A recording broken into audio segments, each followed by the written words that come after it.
It doesn't, like, the 60% to 70% is not, a 10% win percentage increase does not exactly correlate to a 10% skill level increase. Yeah, they're two different metrics. Yeah. But, yeah, okay, whatever. I'm just using it as, like, one of the things we can actually evaluate it. I mean, maybe we'll start a Twitter beef. Yeah, we may start Twitter. But anyway, let's start off. Episode 37, The Weekly Ward. I'm Dan Ward, as always. Sitting next to me, the most handsome man in showbiz. Mr. Kevin Jones. Yeah. And our media manager, or whatever you want to call Tony. His furry creature that The treble. bogarted off his desk. So, Andre is the best discussion. So those of you that are new, we're going to be talking about our new topics that we have on the left hand here. If you guys our hate production this manager. thing, if you really, really hate this thing, donate to the stream, and I'll get rid of it. But until we get some more donations, this thing is going to hang out. And also, like, for every $10 donation, I will punch Kevin as hard as I possibly can when he interrupts me. That's going to happen. So $10 donations, he will get punched really hard. I'll do it on camera, too. Yeah, see that look? He's gonna work on it now, I guarantee it. It is not lit. I'm also not afraid of you. But whatever. He should be. Yeah, probably. So yeah, we have the new outline thanks to our production manager, Scott. We've got some new things going on. Hopefully it's a little bit easier to read and kind of follow through with us as the topics will be highlighted. We're going to be throwing in a few curveballs in here. You kind of alluded to the social media stuff. We're going to get into a little bit later. So first off, let's get into Mr. World Champ. Worlds first. There we go. Yeah, this is awesome. So I don't know if you watched Worlds. I got to watch pretty much all of the coverage. It was like a blessing in disguise that I had a friend visit me, Melissa, from Jacksonville, and she had a ton of homework to do. So we made the best out of like the weekend, her being up here. And I got to watch Worlds while she was doing homework, and then hang out and do other stuff like go to the Chatham Fair and kind of cool stuff like that. So it was like right on. It like worked out perfectly, and I got to watch weekend off. Oh yeah, got to watch the coverage, and I have to say, it's been a while that since I've been able to watch like premium Magic at like its highest level and covered like not phenomenally but good, and have the matches actually be things that you wanted to like watch. They weren't just like rolls over, except for him, I guess, versus Shota. Game 3 of the finals was just insane. Yeah. Like maybe the best game I've ever seen on Pro Tour World stage. They said 107 or an hour and 7 minute long game. Yeah, it was just unbelievable. Yeah. And all these ridiculous things happened too. Like you could see how tired everybody was. It went like back and forth. One person's ahead, another person's ahead. Marcio just makes like this ludicrous attack and just draws Dromoka's command off the top with his last 2 mana to spend. And like the attack just becomes insane. I don't think it's as loose as you think it was. I think like, yes, it didn't look good from where we were sitting, but I think he realized in that situation that maybe that he's priced in or whatever, that he should have killed the Tameo earlier. Yeah, and that he didn't. He felt like his only way to win that game, and I haven't talked to him about this actually, but I probably should. But his only way to win the game was if Brian blocked incorrectly, and so playing to his outs might have been the right way. At one point, there's like a mana threshold, right? And once you meet that mana threshold, like, it doesn't really matter if you have a Tameo emblem or not. Like, if both people are burning through cards with Tracker... It's not about the emblem, though. It's just about drawing cards. It's a card that says you're drawing a card, so you're not paying mana for it. Yeah, but he can just, like, kill the stuff that he attacks. He just has to attack, right?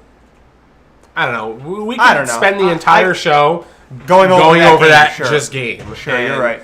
And so, like, I think there's a lot to be said about both sides, how it could have, like, what the strategy is, what is the correct way that he should have went about attacking. Independently of all that, if you're going to attack, regardless of whatever, things you've been evaluating that make you choose that you're going to attack, you definitely want to attack with, Andrea, thanks. Appreciate the donation. Oh, it just says punch Kevin. Oh, no.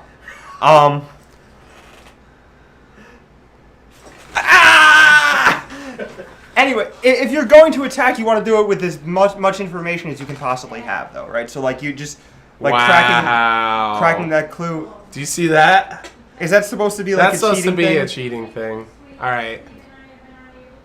Scooter, shame on you. Yeah, man. Shame on you. We're not going to go there. Go ahead. What were you saying? I just said, like, you just want to attack with as much information as possible, right? So, like, if you decide at some point you have to crack that clue, you should do it before you attack, right? But the problem is, if he does that, then two things happen. And I'm sorry for those of you that didn't watch this game or are a little out of it. It's easy for us to talk about this fluidly because we both seen the game. Yeah. So kind of bear with us, and then we'll kind of get into more of the actual decks and stuff like that. If you didn't watch this game, you should go back and watch this game because it's like the most insane game I've ever seen. So we've both played Bank Company at a high level at a lot of tournaments. You have a little bit more experience with it than me, for sure. But the difference between attacking with 4 man up and 2 man up is huge, I think, because it takes away Brian's instincts from being able to put Marcio on a collected company. Also having double Jamoka's command, which is important for blocking. Sure. And that's why I think Marcio did it. He also felt like I think if I'm in his shoes and I haven't, like I said, spoke with him, I think he needs to make that attack, even though it's not good, because the only way he's winning that game is if Brian messes up. That's how I felt when I watched it. At first I was like, Marcio, what are you doing? And then he drew the Jamokas, and it's like, okay, this isn't a spew, it's not as bad. And I was like, whew. But then I thought about it after, and I was like, man, because he didn't kill Tamio the one turn, he needs to get this card off the table, because every turn Brian's drawing 2 more cards. But VBD just blocked like he didn't have anything anyway. Like when he was representing 4 mana. Scooter, we'll get into it a little bit, maybe. It's just weird. It was like the strangest thing. I don't know. I played a lot of Band Company, but that guy still probably knows the deck way better than I do. I mean, he played really well most of the time. Who? Marcio. Well, of course. He's great. Insane player. Had a phenomenal end to the season. Maybe I'm missing something here, but I don't know. It's not like I've never made a mistake before either. Whatever. They are. Here's the other competitors in the top 4. Marcio Carvalho, Oliver 2, Shota Yasoka. Hall of Fame. 2 chains. Unbelievable. Oliver, congratulations. He's living it up right now. College, Platinum Pro, World's top 4 competitor. What else is this? What else does he need? I don't know. He's great. All he wants for his birthday is play a whole Grixis deck in a standard, maybe? It's just unreal. So I wasn't surprised. A lot of people were talking about how, oh my god, this top 4 is, so surprising to me. And yes, in the sense, we kind of preluded to it earlier with talking about, LSV, Yuya, Owen, the big horses in the race, so to speak. Yeah. None of those made it. But it goes into what I was saying earlier, where I think there's just so many people that at this tournament, 24 players, right? And everyone has their opinions on who's great, who's not, who's just average, who's above average, whatnot within this field. But to me, the percentage of the best player to the worst player, it's not that large, so I'm not surprised. And more importantly, and this isn't because he's my teammate and my personal friend, Marcio. Yeah. I picked him to be in the top 4 simply because the way the format line up, he's getting to play 2 booster drafts. That's insane for him. Every other format, in the top 4 you have to play standard, but you have to get there first. So you're only playing 6 rounds or 7 rounds of constructed, as opposed to 6 rounds of limited. And, it's safe to say, he 5-1, so it's easy for me to, bet on that. But I would bet... But it's, balanced enough, right? I don't think so. No, it's super balanced. It's limited is, the most important individual thing. But it's spaced out so that you can't really, brick on any of the formats and do well. I kind of agree with that. Marcio's Modern didn't go that well. He drew with Brian and then lost the last round to Oliver, and he lost the second round. So he went 1-2. 1-2-1. 1-2-1. But what I'm saying is, and I think you can agree with me on this, the difference from being a great or good limited player to being an okay to good limited player is way more dramatic than being able to have a constructed deck that is really good and you're a constructed master, because the difference, like we talked about, the percentage-wise, the gaps are way larger in limited. Yes, I'd agree with that. I think in this tournament, out of the 24 players... I think in this tournament, the gaps are way larger in limited. I think that, in general, it's yes and no. It can go either way. Your opinion, it's tough because you don't play a lot, but who are your like top 5 limited players in the world? Like right now or all the Yeah. time? No, right now. Like in this tournament, per se. Oh, in this tournament? I don't think the best limited player in the world is in this tournament. Okay. That's fine. I think he might have been flexing a little bit on Twitter, but he wasn't in this tournament. Okay. That's your personal opinion. But in this tournament, who do you think was the best? Best limited player? Yeah. Marcio or Shota? I Okay. think Shota's quietly a very good limited player. Yeah, he's very good, and it's surprising. I think I half have of his to- top 8s, which is like 8 or 9 of I our forget GP who top the 8s other that are 20 limited. people are. Like, I'm trying to remember everyone off the top of my head. Can we go up a little bit? Well, I think is there? Pre-show coverage would just have all the people's names. Yeah, I think it would just show all of them. There we right go. here. There we go. Yeah. All right, keep going. EV. Sigris is a very good limited player, I think. Sure. Um, There's great players, Yeah, but I mean Shota. like limited specialist. I don't think Marcio is the best. Yeah. Ben Stark, Andrea, Scooter yeah, likes Ben Ben Stark. S. JC's really good at we all limited too. agree. So I put Ben Stark in my top 5 for sure. But like right now, and like I said, a lot of this is going to come off bias, and I'm sorry if like that kind of seems that way because he is like my personal friend, and I'm actually really good acquaintances / friends with Ben S as well.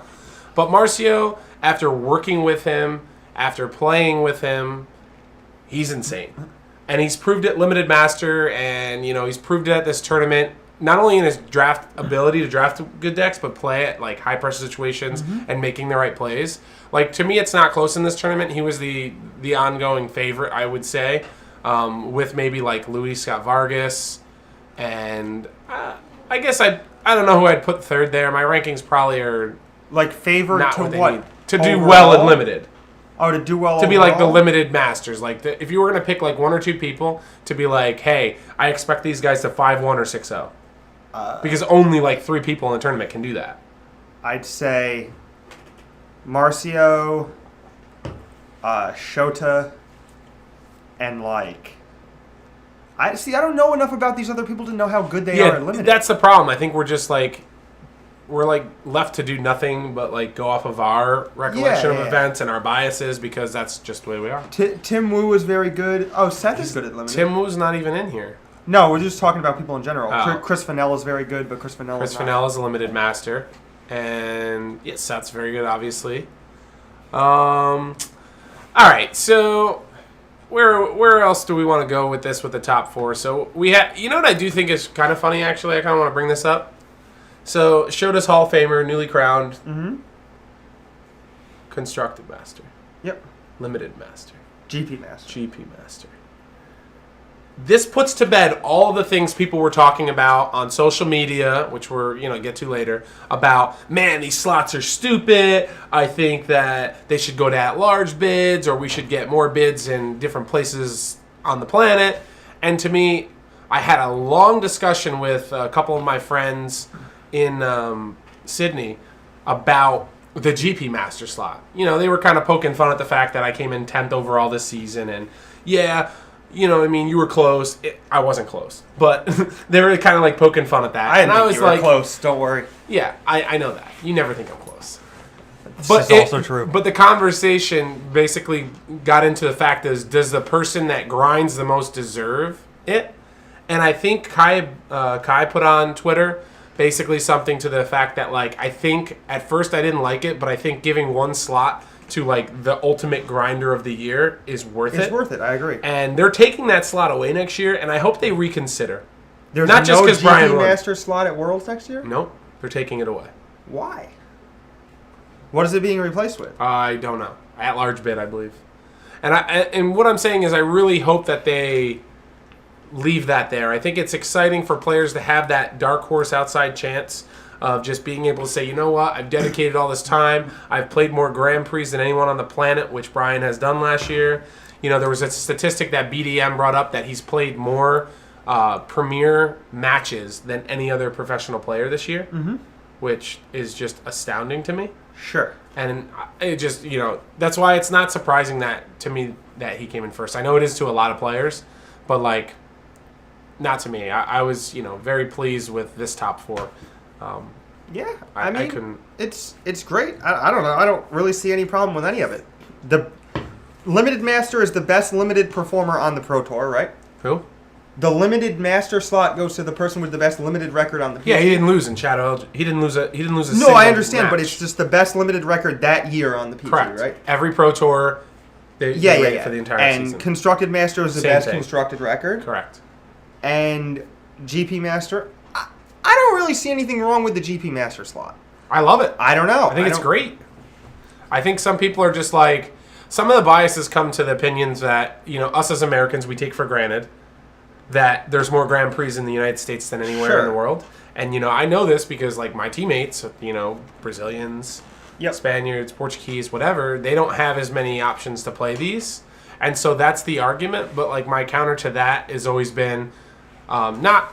If you want to play this game at the highest level, you need to do everything to facilitate doing that. And if that means moving to the United States for periods of, like, a month to play 4 events in a row, you know what I mean? That maybe not what a lot of people want to do, but it is what it is. What would you think of the SCG Players Champ getting a slot? I don't think it's a very good idea. Okay. If that's what you're asking, I don't think there's any reason to mix the things. I think to give the SCG Players Champ a slot in Worlds is to, like, diminish the actual accomplishment of being the SCG Players Champ. I think that, like, if the SCG Players Champ got a PT invite, that'd be cool. Yeah, I think that'd be just fine kind too. of, but I don't think that diminishes the accomplishment. I think, like, if you have the SCG Players Champ get a slot at Worlds, it's kind of just like, oh, well, congratulations on your Worlds qualifier or whatever. And I don't think you want to market it as such, and I don't think people who win really wanted to see it as such. I think it's kind of supposed to be the premier event for SCG, and you want to keep it separate. But, like, if you do want to, like, the Invitationals giving out a PT invite is great, and I think if you wanted to give, I think that winning the Players' Championship is probably about as hard as winning an Invitational. I'm not sure, maybe a little bit less. But no, I've never played one. But I kind of agree with you on this lines for once. Like, I think it would be way too much to get a World slot for that. I think Worlds is such a hard tournament to get into that, like, you're basically feeding into a tournament with the best, not to say, to, like, put the person's skill aside. It's just a Worlds-type tournament. Yeah. To qualify for Worlds, it's weird. Yeah, it's not only weird, but it's like you're playing a tournament that basically has players that, for what you did achievement-wise and accomplishment-wise, you didn't have to play against these players to get there. I mean, in a sense. I don't necessarily agree with this. I don't know that it would make the Players' Champs look bad. I think that, like, do you mean, like, that their performance would be bad and thus they would look bad? Like, Brad won one year and he's literally in Worlds. Sure. Jim won last year and Jim's played 25 Pro Tours at least. 25? That's a lot of Pro something Tours. like that, yeah. Okay. So my thing is, like, I'm not saying these players haven't, and we're kind of getting off track here into the topic this that is we an interesting question, ended the show on last time, but, like, imagine Hooglin drafting? Yes, I would love to imagine that. and that's another thing too, like, you know what I mean, in SCG you don't draft as much, so you're putting another person into a tournament that, like, not necessarily they won't do well at, and I'm not saying that, but just, like, this is such an achievement just to qualify for Worlds. It's like World Magic Cup, you know what I mean? You also should, like, qualify for this tournament by devoting time to the GPs and Pro Tour circuit. You shouldn't be able to, like, backdoor it by playing in a different tournament series the entire year. Sure. 25 Pro Tours and 6 years on the Pro Tour? Yeah, I mean, I don't know That's if it impossible, was so. I don't know if it was consistent over 6 years, but it's, like, on and off or whatever. All right, well, hey, 25 Pro Tours is nothing to blink at, that's for sure. He either said like 20 or 20-ish when I asked him how many Pro Tours he played. And I don't know why Rich told me to put my knee down. Is this a bad look for me with my knee down? I like this. Very unprofessional. Yeah. It's very unprofessional? Yes. Kevin, you're so unprofessional. Yeah, whatever. I'm going to tell your mom. Okay, so standard, I don't really want to go into too much, but what we can do is basically just highlight the decks that were played. Oh, people are beefing in the Twitch chat. Lit! Oh, yeah? Let's be honest, overall SCG players are the worst. Let's be honest, overall Twitch chat grammar is the worst. Ugh. Okay, so you got to be happy seeing all these Bant Company decks here, right? Yeah, I mean, it makes sense to me. Like, So it was the most played deck, no surprise. 3 of the top 8 players had it. yeah, well, like if you're three of the really top 4. strong, like Marcio playing it makes perfect sense because he's very strong at limited. Sure. So like Marcio thinks that he's going to get most of his points from the drafts. I'm pretty sure Thiago grinded the deck, and that's why they ended up playing it. Plus, it's not like it's foreign to him. He played it at Pro Tour Madrid. Sure, he played it a bunch, Yeah. whatever. But like, it's just you're never going to 0-4 with that deck. You know what I mean? Yeah, I think like that it's makes... just it's like at worst if you get outplayed in the mirror twice and you beat the other decks twice, you'll be 2-2, which is fine. You're gonna 6-0 limited because you're nuts at drafting. Of course you play Band Company. Sure. You know what I mean? That kind of makes sense, too, for his decision to play Willie Adel Abzan. Yeah, stone medium nonsense rock deck. Of course you play that. Exactly. It's crazy to me because I think like going into Worlds, I would have assumed, and you could tell by like Oliver 2's modern deck and other people's modern decks, that like that was going to be the most played deck there.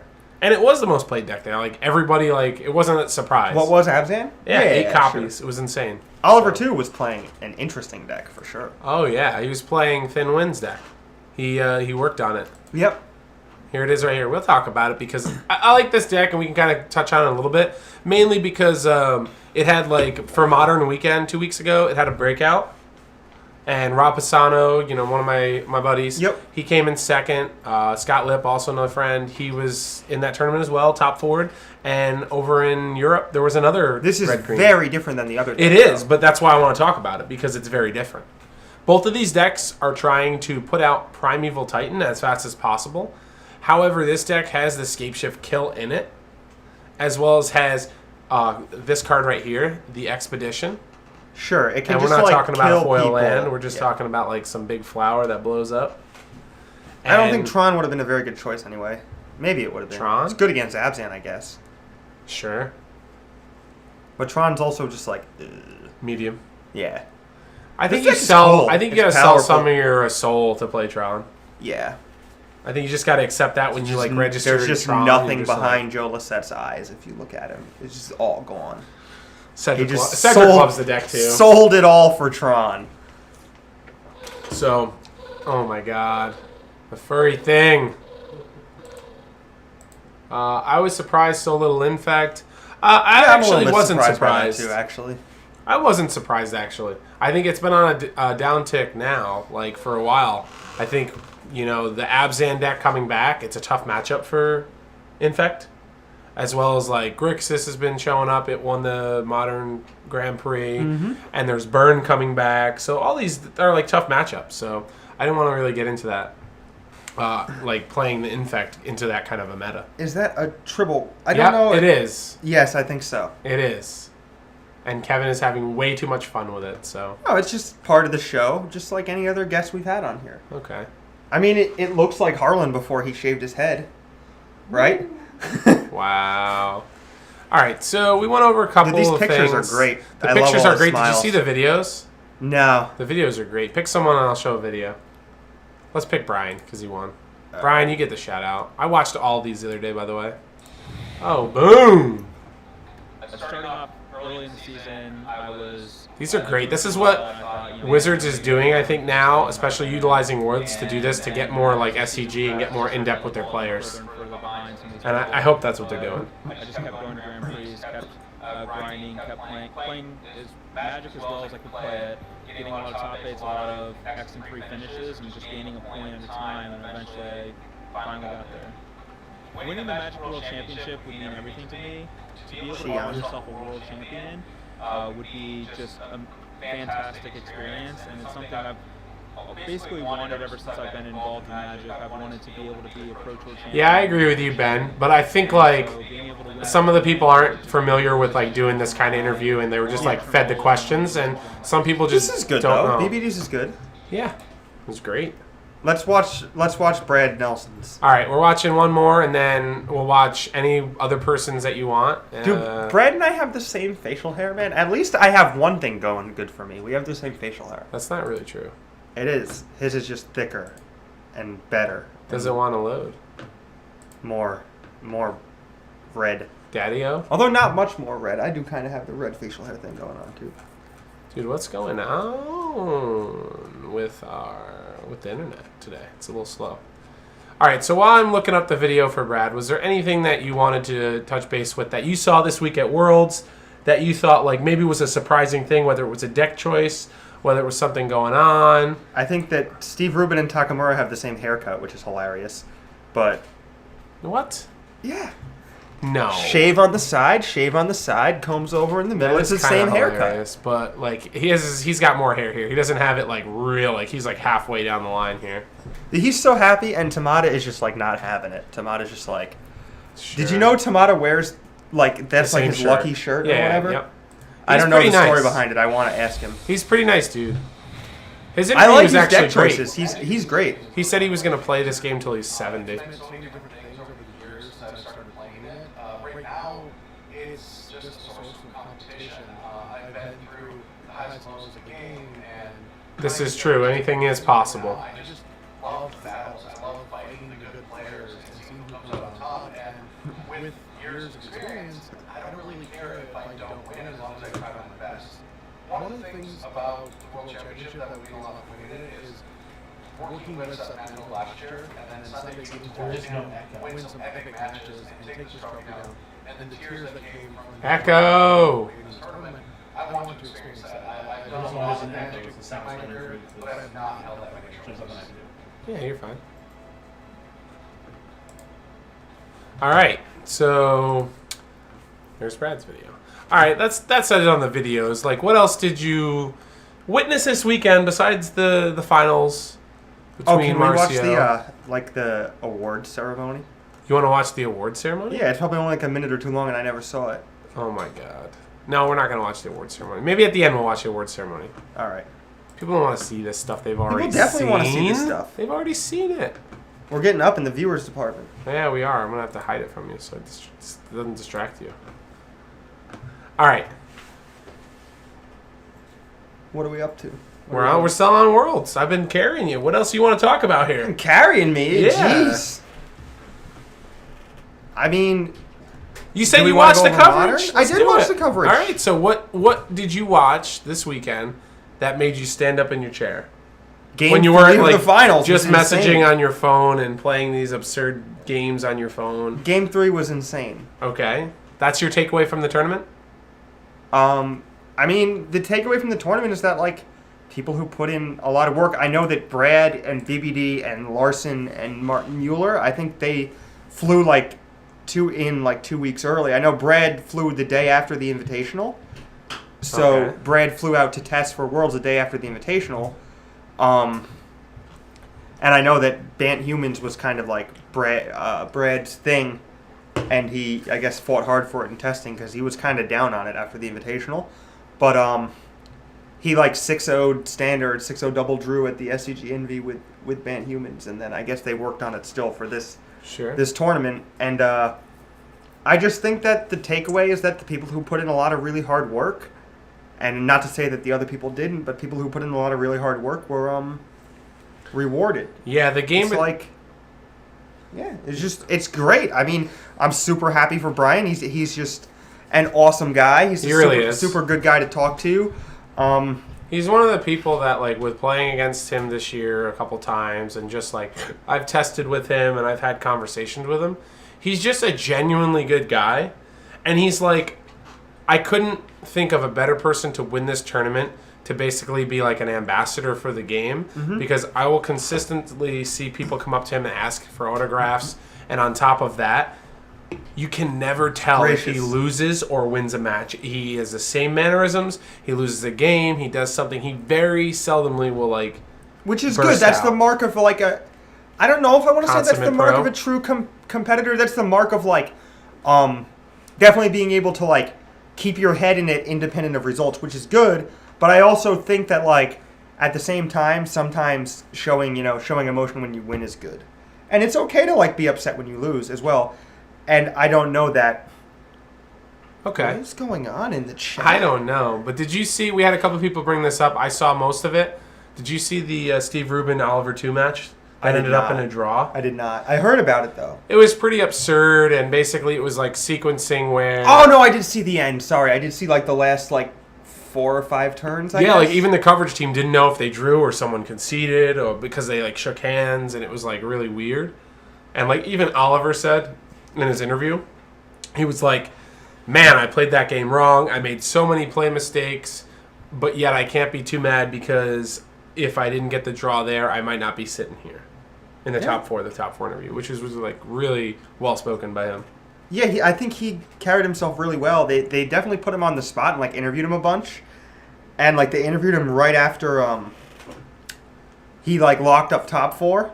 And he was just like going crazy, Yeah, but of like course. did a reasonable interview. Did you see the thing where Mike Segrist lifted him up and he's just like this? No, that's awesome. Yeah. I would love to see that. It's And so then good. even Brian, when Brian had the trophy, he was like, yeah! It was great at the end, the ceremony.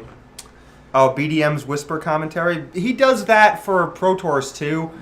I think that that's probably actually not a good look. I like that, actually. He's like, we're here at the table. And it's like getting you excited for Yeah, something. it's cool. That part's fine. But when he tries to actually commentate the match, like from the floor, walking in like 48 minutes into the match and has no idea what's happening, like you shouldn't actually try to commentate that, right?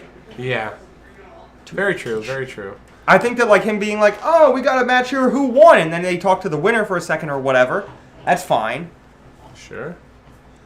All right. Well, we talked about some of the modern decks. We talked about the standard decks.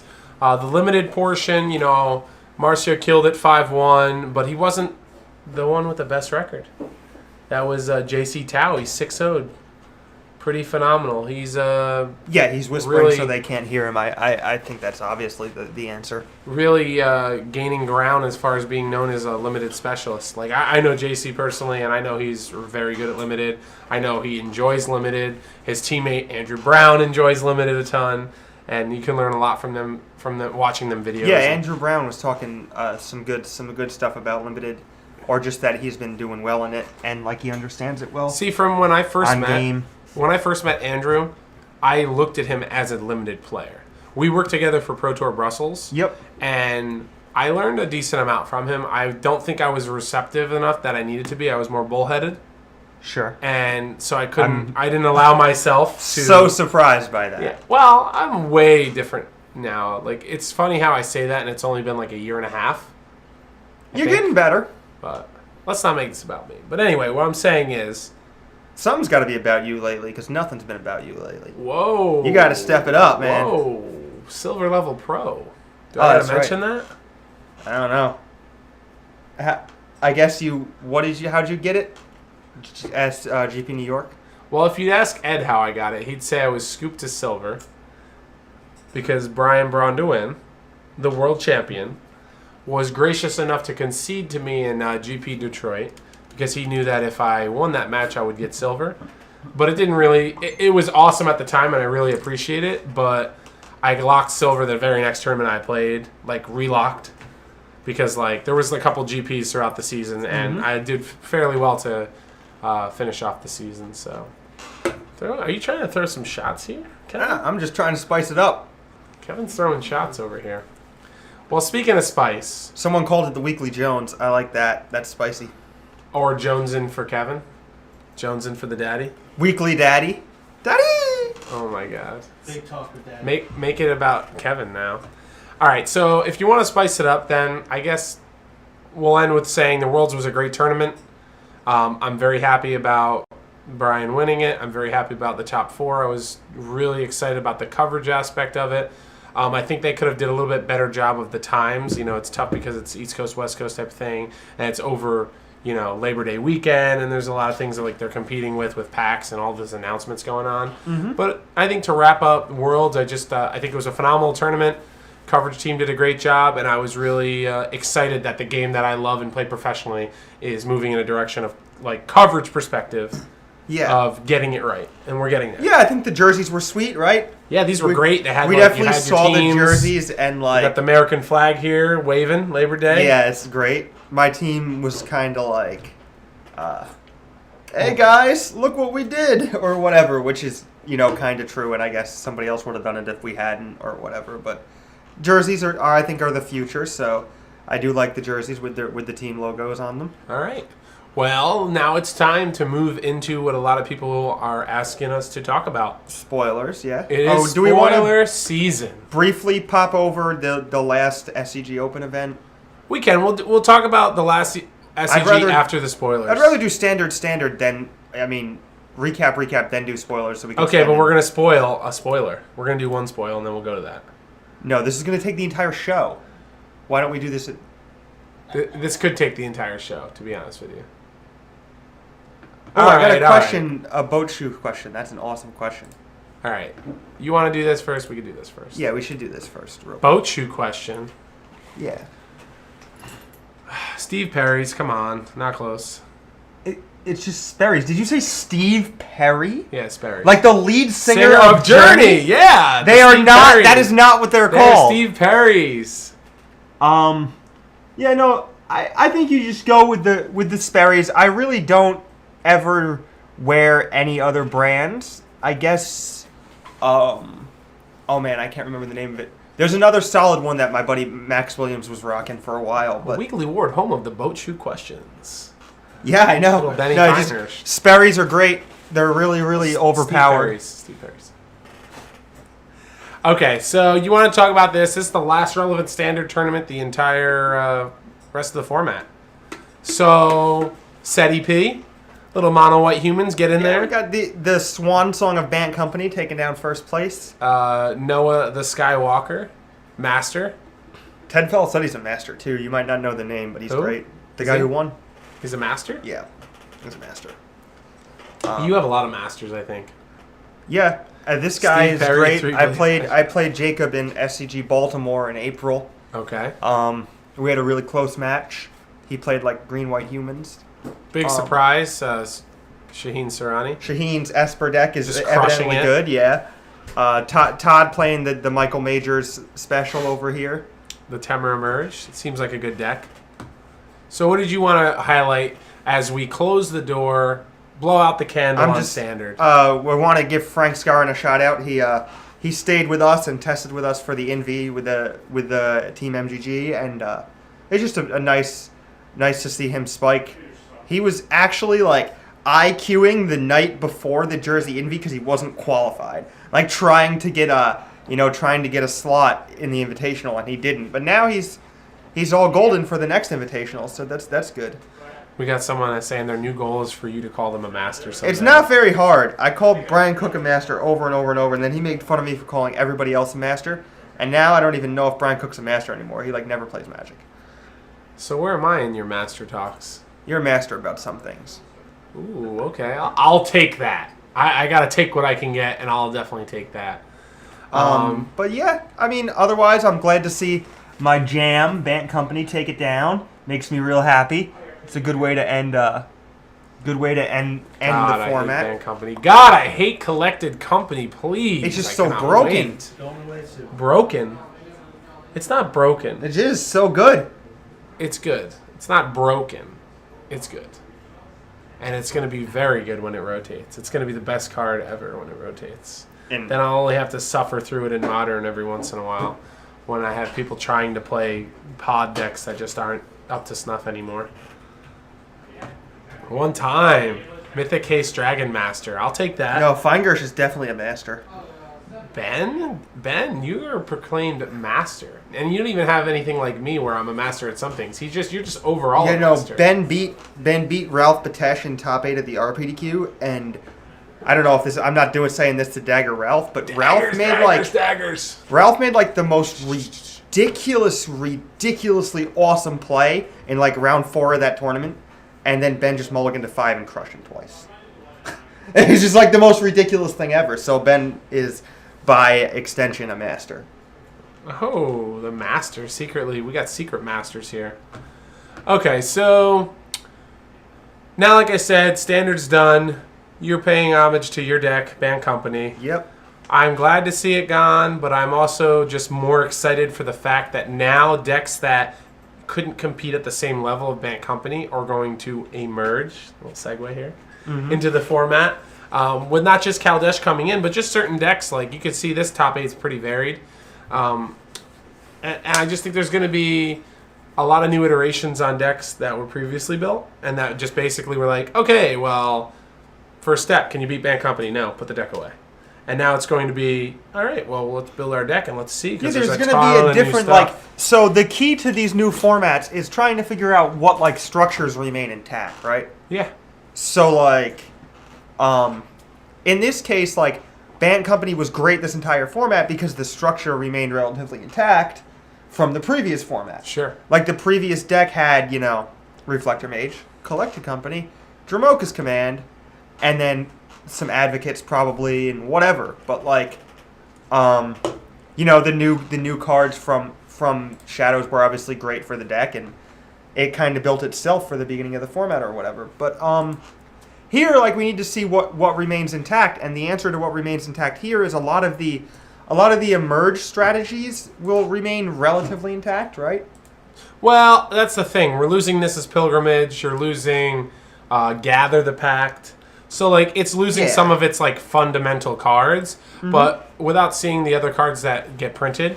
The other thing that I'm worried about is this. The thing that the Emerge decks, they were really, I believe, like, really good at doing was being able to deal with the early game with cards like Kozilek's Return and flashing back the Kozilek's Return early from a Deep Fiend, but also having, like, the Emrakul plan, the Ishkanah plans to go long and go bigger. Now, if the Bant Company deck is gone, and there's not that deck to beat up on with the Kozilek's Returns flashing out, if there's, like, more Planeswalker decks, more mid-range decks that just kill you without necessarily having to get incrementally ahead with creatures, but that are, like, using Chandra, using Nissa, ultimating, things of that nature, and can go even bigger.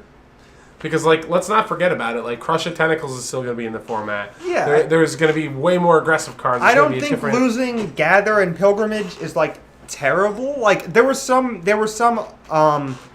Emerge decks that weren't even playing Pilgrimage, right? Like, they just want, like, not all of them were. Like, Sure. Majors didn't play Pilgrimage, or Andrew Brown didn't play Pilgrimage at the Pro Tour, right? Sure, but he did play Gather. Yeah. And more importantly, we're losing the lands. And Jace. Well, Jace, but we're losing the lands. The mana is going to get way worse. Oh, the You Emerge lose lands? all of the... I mean, the Pain lands? Yep, all the Pain lands are gone. Yeah, JJ Watt hype. We're in a building. Season starting. Yeah. So that's what I'm worried about. Oh, you because can't they've already Crush with Den Protector anymore? That's true. But Crush is great. I just want to crush some tentacles. I got a crush on you. Mandy Moore is great. Dude, Mandy Moore is great. All right, so Standard. Are we done with Standard? Yeah, I'm we're pretty- mostly I'm done pretty with Standard. done with Let's Standard. hit spoilers. You can even X Spoilers. that out. No more. No Out of more, here. No more Shadows and Okay, whatever it so... is. Standard dragons. So I hope you have your chips and your drinks and you've used the bathroom because we're going to be getting some deep conversation going here with some of the hottest cards in Kaldesh. And starting off with, I think, the one that's actually on fire.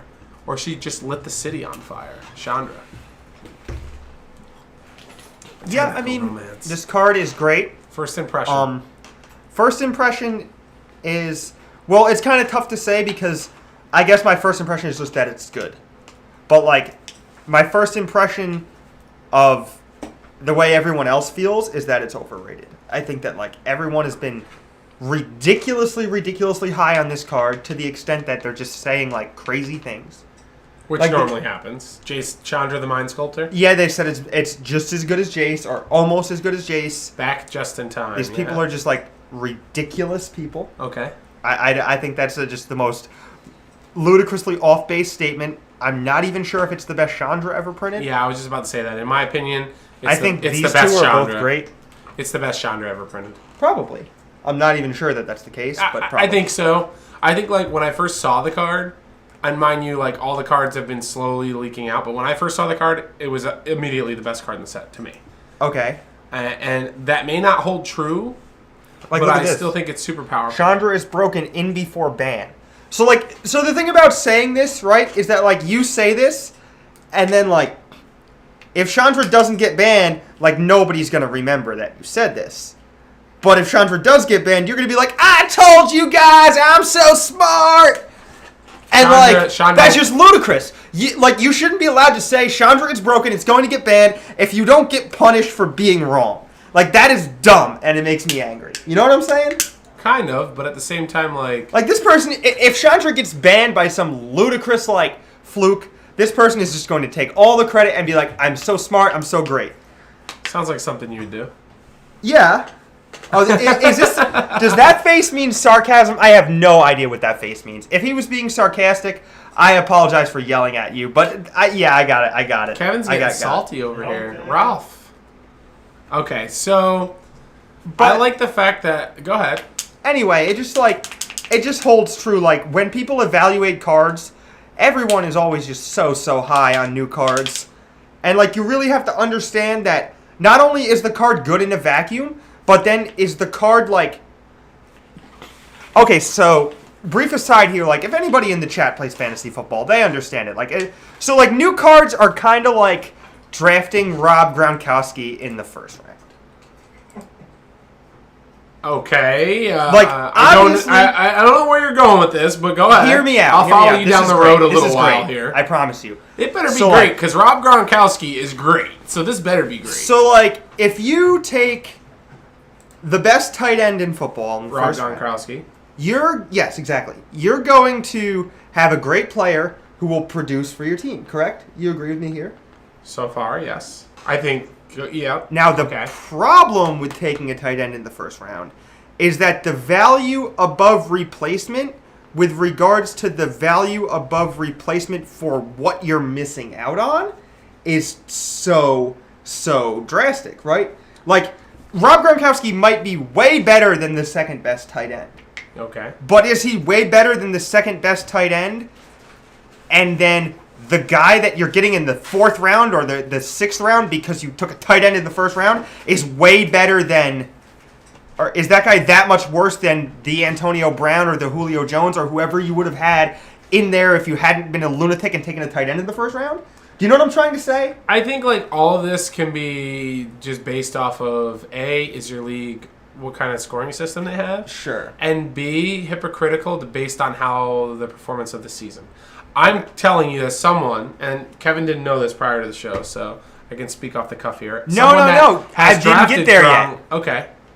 Go ahead. I promise you, it's happening. Okay, go ahead.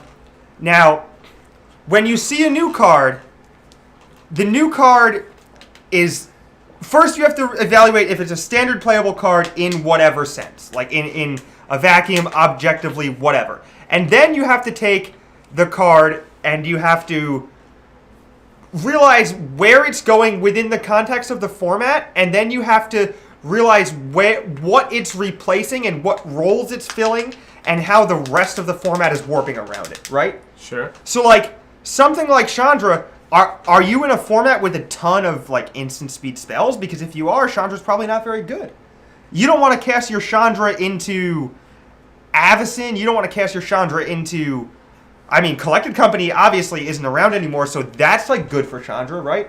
That's really good for Chandra. That's a huge vote of confidence for the card. Yeah, a lot But, of cards away, secure the way, there's away. there's still a lot of spirits around here. It depends on how good something like Spell Queller is. Do you really want to be in a spot where you're Spell Quellering?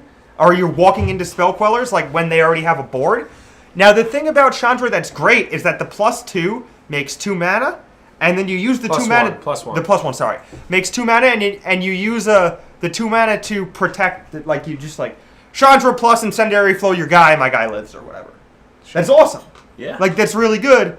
But then again, is the format too fast for this card? It is -4 going to get bricked by Selfless Spirit a lot? Is -4 going to get bricked by Eldrazi Displacer a lot? Are they going to have 5 1/1 tokens in play when you cast the card? You know what I'm saying?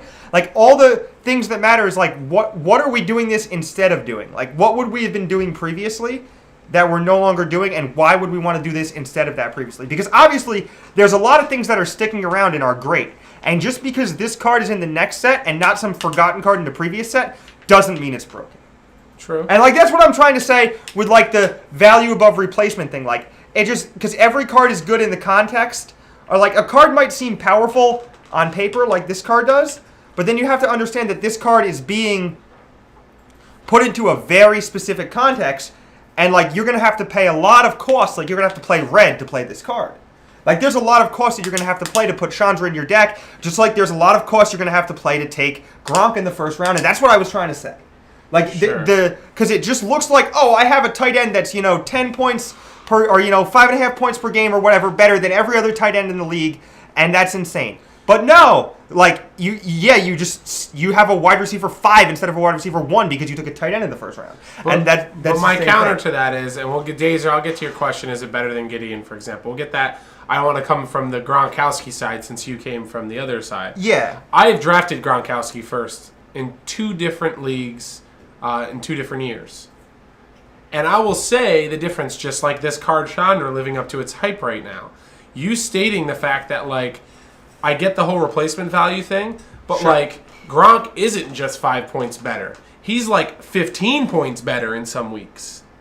And so the amount that you're gaining from having this tight end that is going to outscore your opposing tight end by, on average, probably, if you did an actual average for his last couple of years, pick the years that he's obviously not got injured for like 6 weeks. Sure. Like 10 points would be like fair. Sure. And you could also flip the script and say the replacement value on maybe that running back or tight or receiver would only be like 5 to 6 points or 4 points difference based on how many people are in your fantasy league. Well, we're alienating some Europeans, and for that we apologize. So basically, like, it's fantasy football, which is just a great American thing. We like American football. flags and guns and pickup trucks and all that stuff. Yeah. So it's all Greek to you if if you're from Europe, and we apologize for that. So let's get to the Gideon question. Is it better than Gideon? Chandra better than Gideon?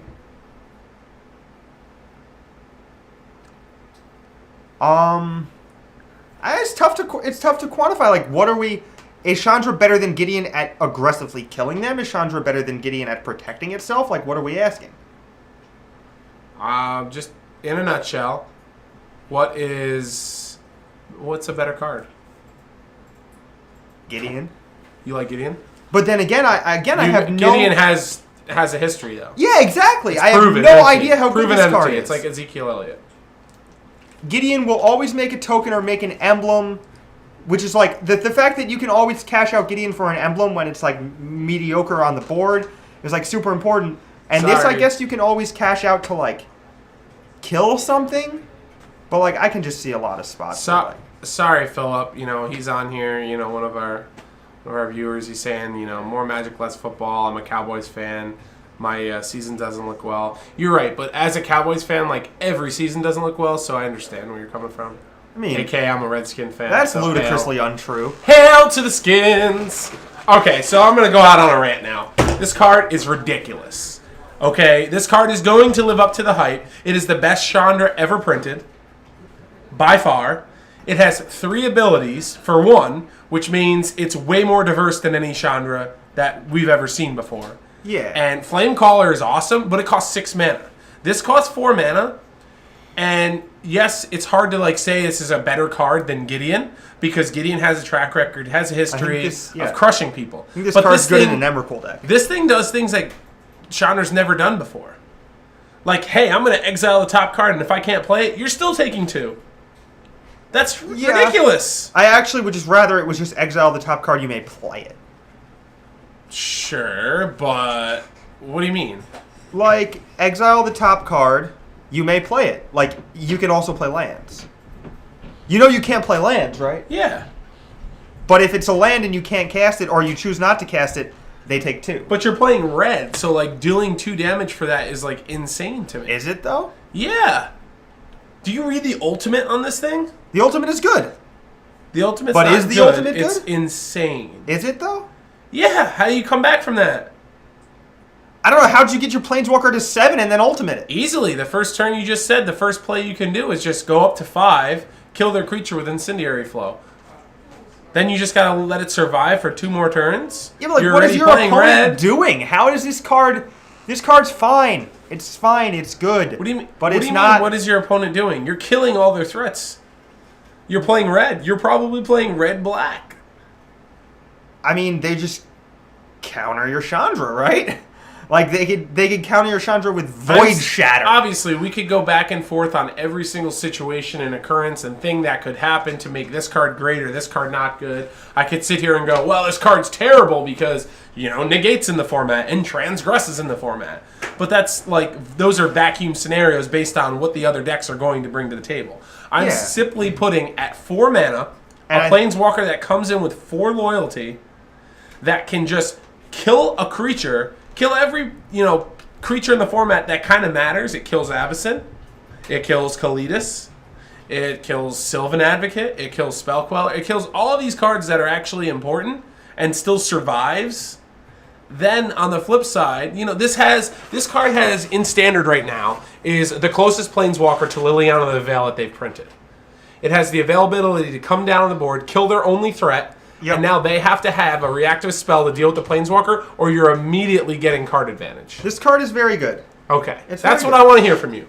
I want you to sell everyone in here on how you think this card can be powerful, because without seeing the entire set spoiled and knowing what decks are going to be, and I think that's what you started the conversation on. Yeah. You don't want people to get overhyped on something when there's cards in the previous sets that are going to make a resurgence. And this card it might not be the perfect time for it right now. But at some point in standard, this will be very good. Yeah, this card may look like it's one of the best things going on, but I'm pretty sure there's a better card hidden somewhere in Battle for Zendikar or Oath of the Gatewatch that just didn't get to see any play because of or maybe Shadows or this card is not $70 good. It is like $40 good. And I wouldn't even pay 40. 25, 30 bucks. Sure, 30, 35. I don't think this... Why do you have to one-up me? You think it's 30, 35? I don't think it's 30, 35. I mean, it doesn't really matter, I guess. Well, you're just going to borrow the cards anyway. You're not going to actually buy them. I don't even know if I want to play this card. I'm going to Spellqueller it. Whatever. I think this card's good, though. Spellqueller is trash. Spellqueller is insane.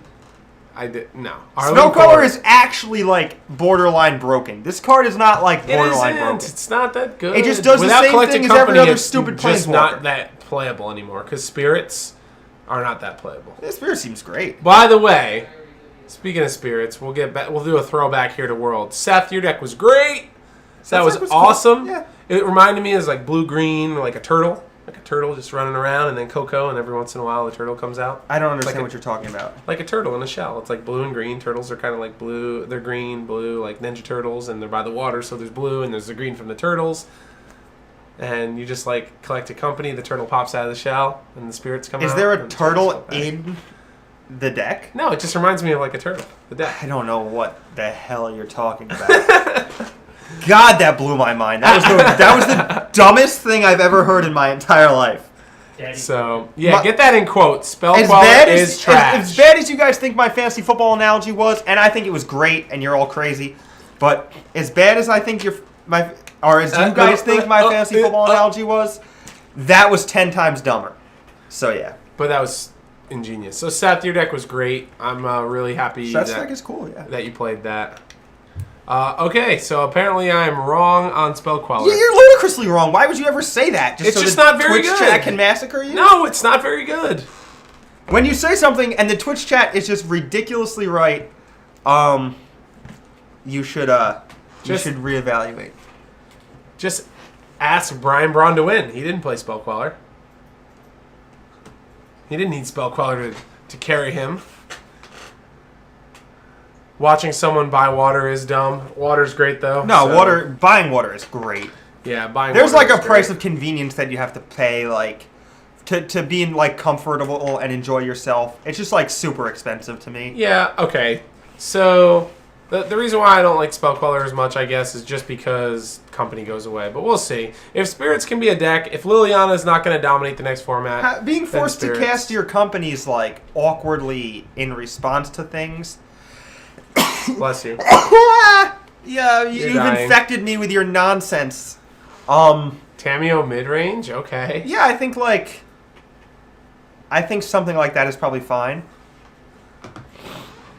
Living in New England trades. And I think he means northeast, but either way. Oh, yeah, that's true. Can't spell. Okay, so... Let's go to some other spoilers. But yeah, no, this card's good. You think? Okay, before we move on to this card. A minus. Before we move on to this card. From this card, you mean? Yeah. Yeah. The middle ability, the mana, how relevant do you think that's going to be from a scale from 1 to 10? I think it's... If the card ends up being good, I think the mana ability is why it ends up being good.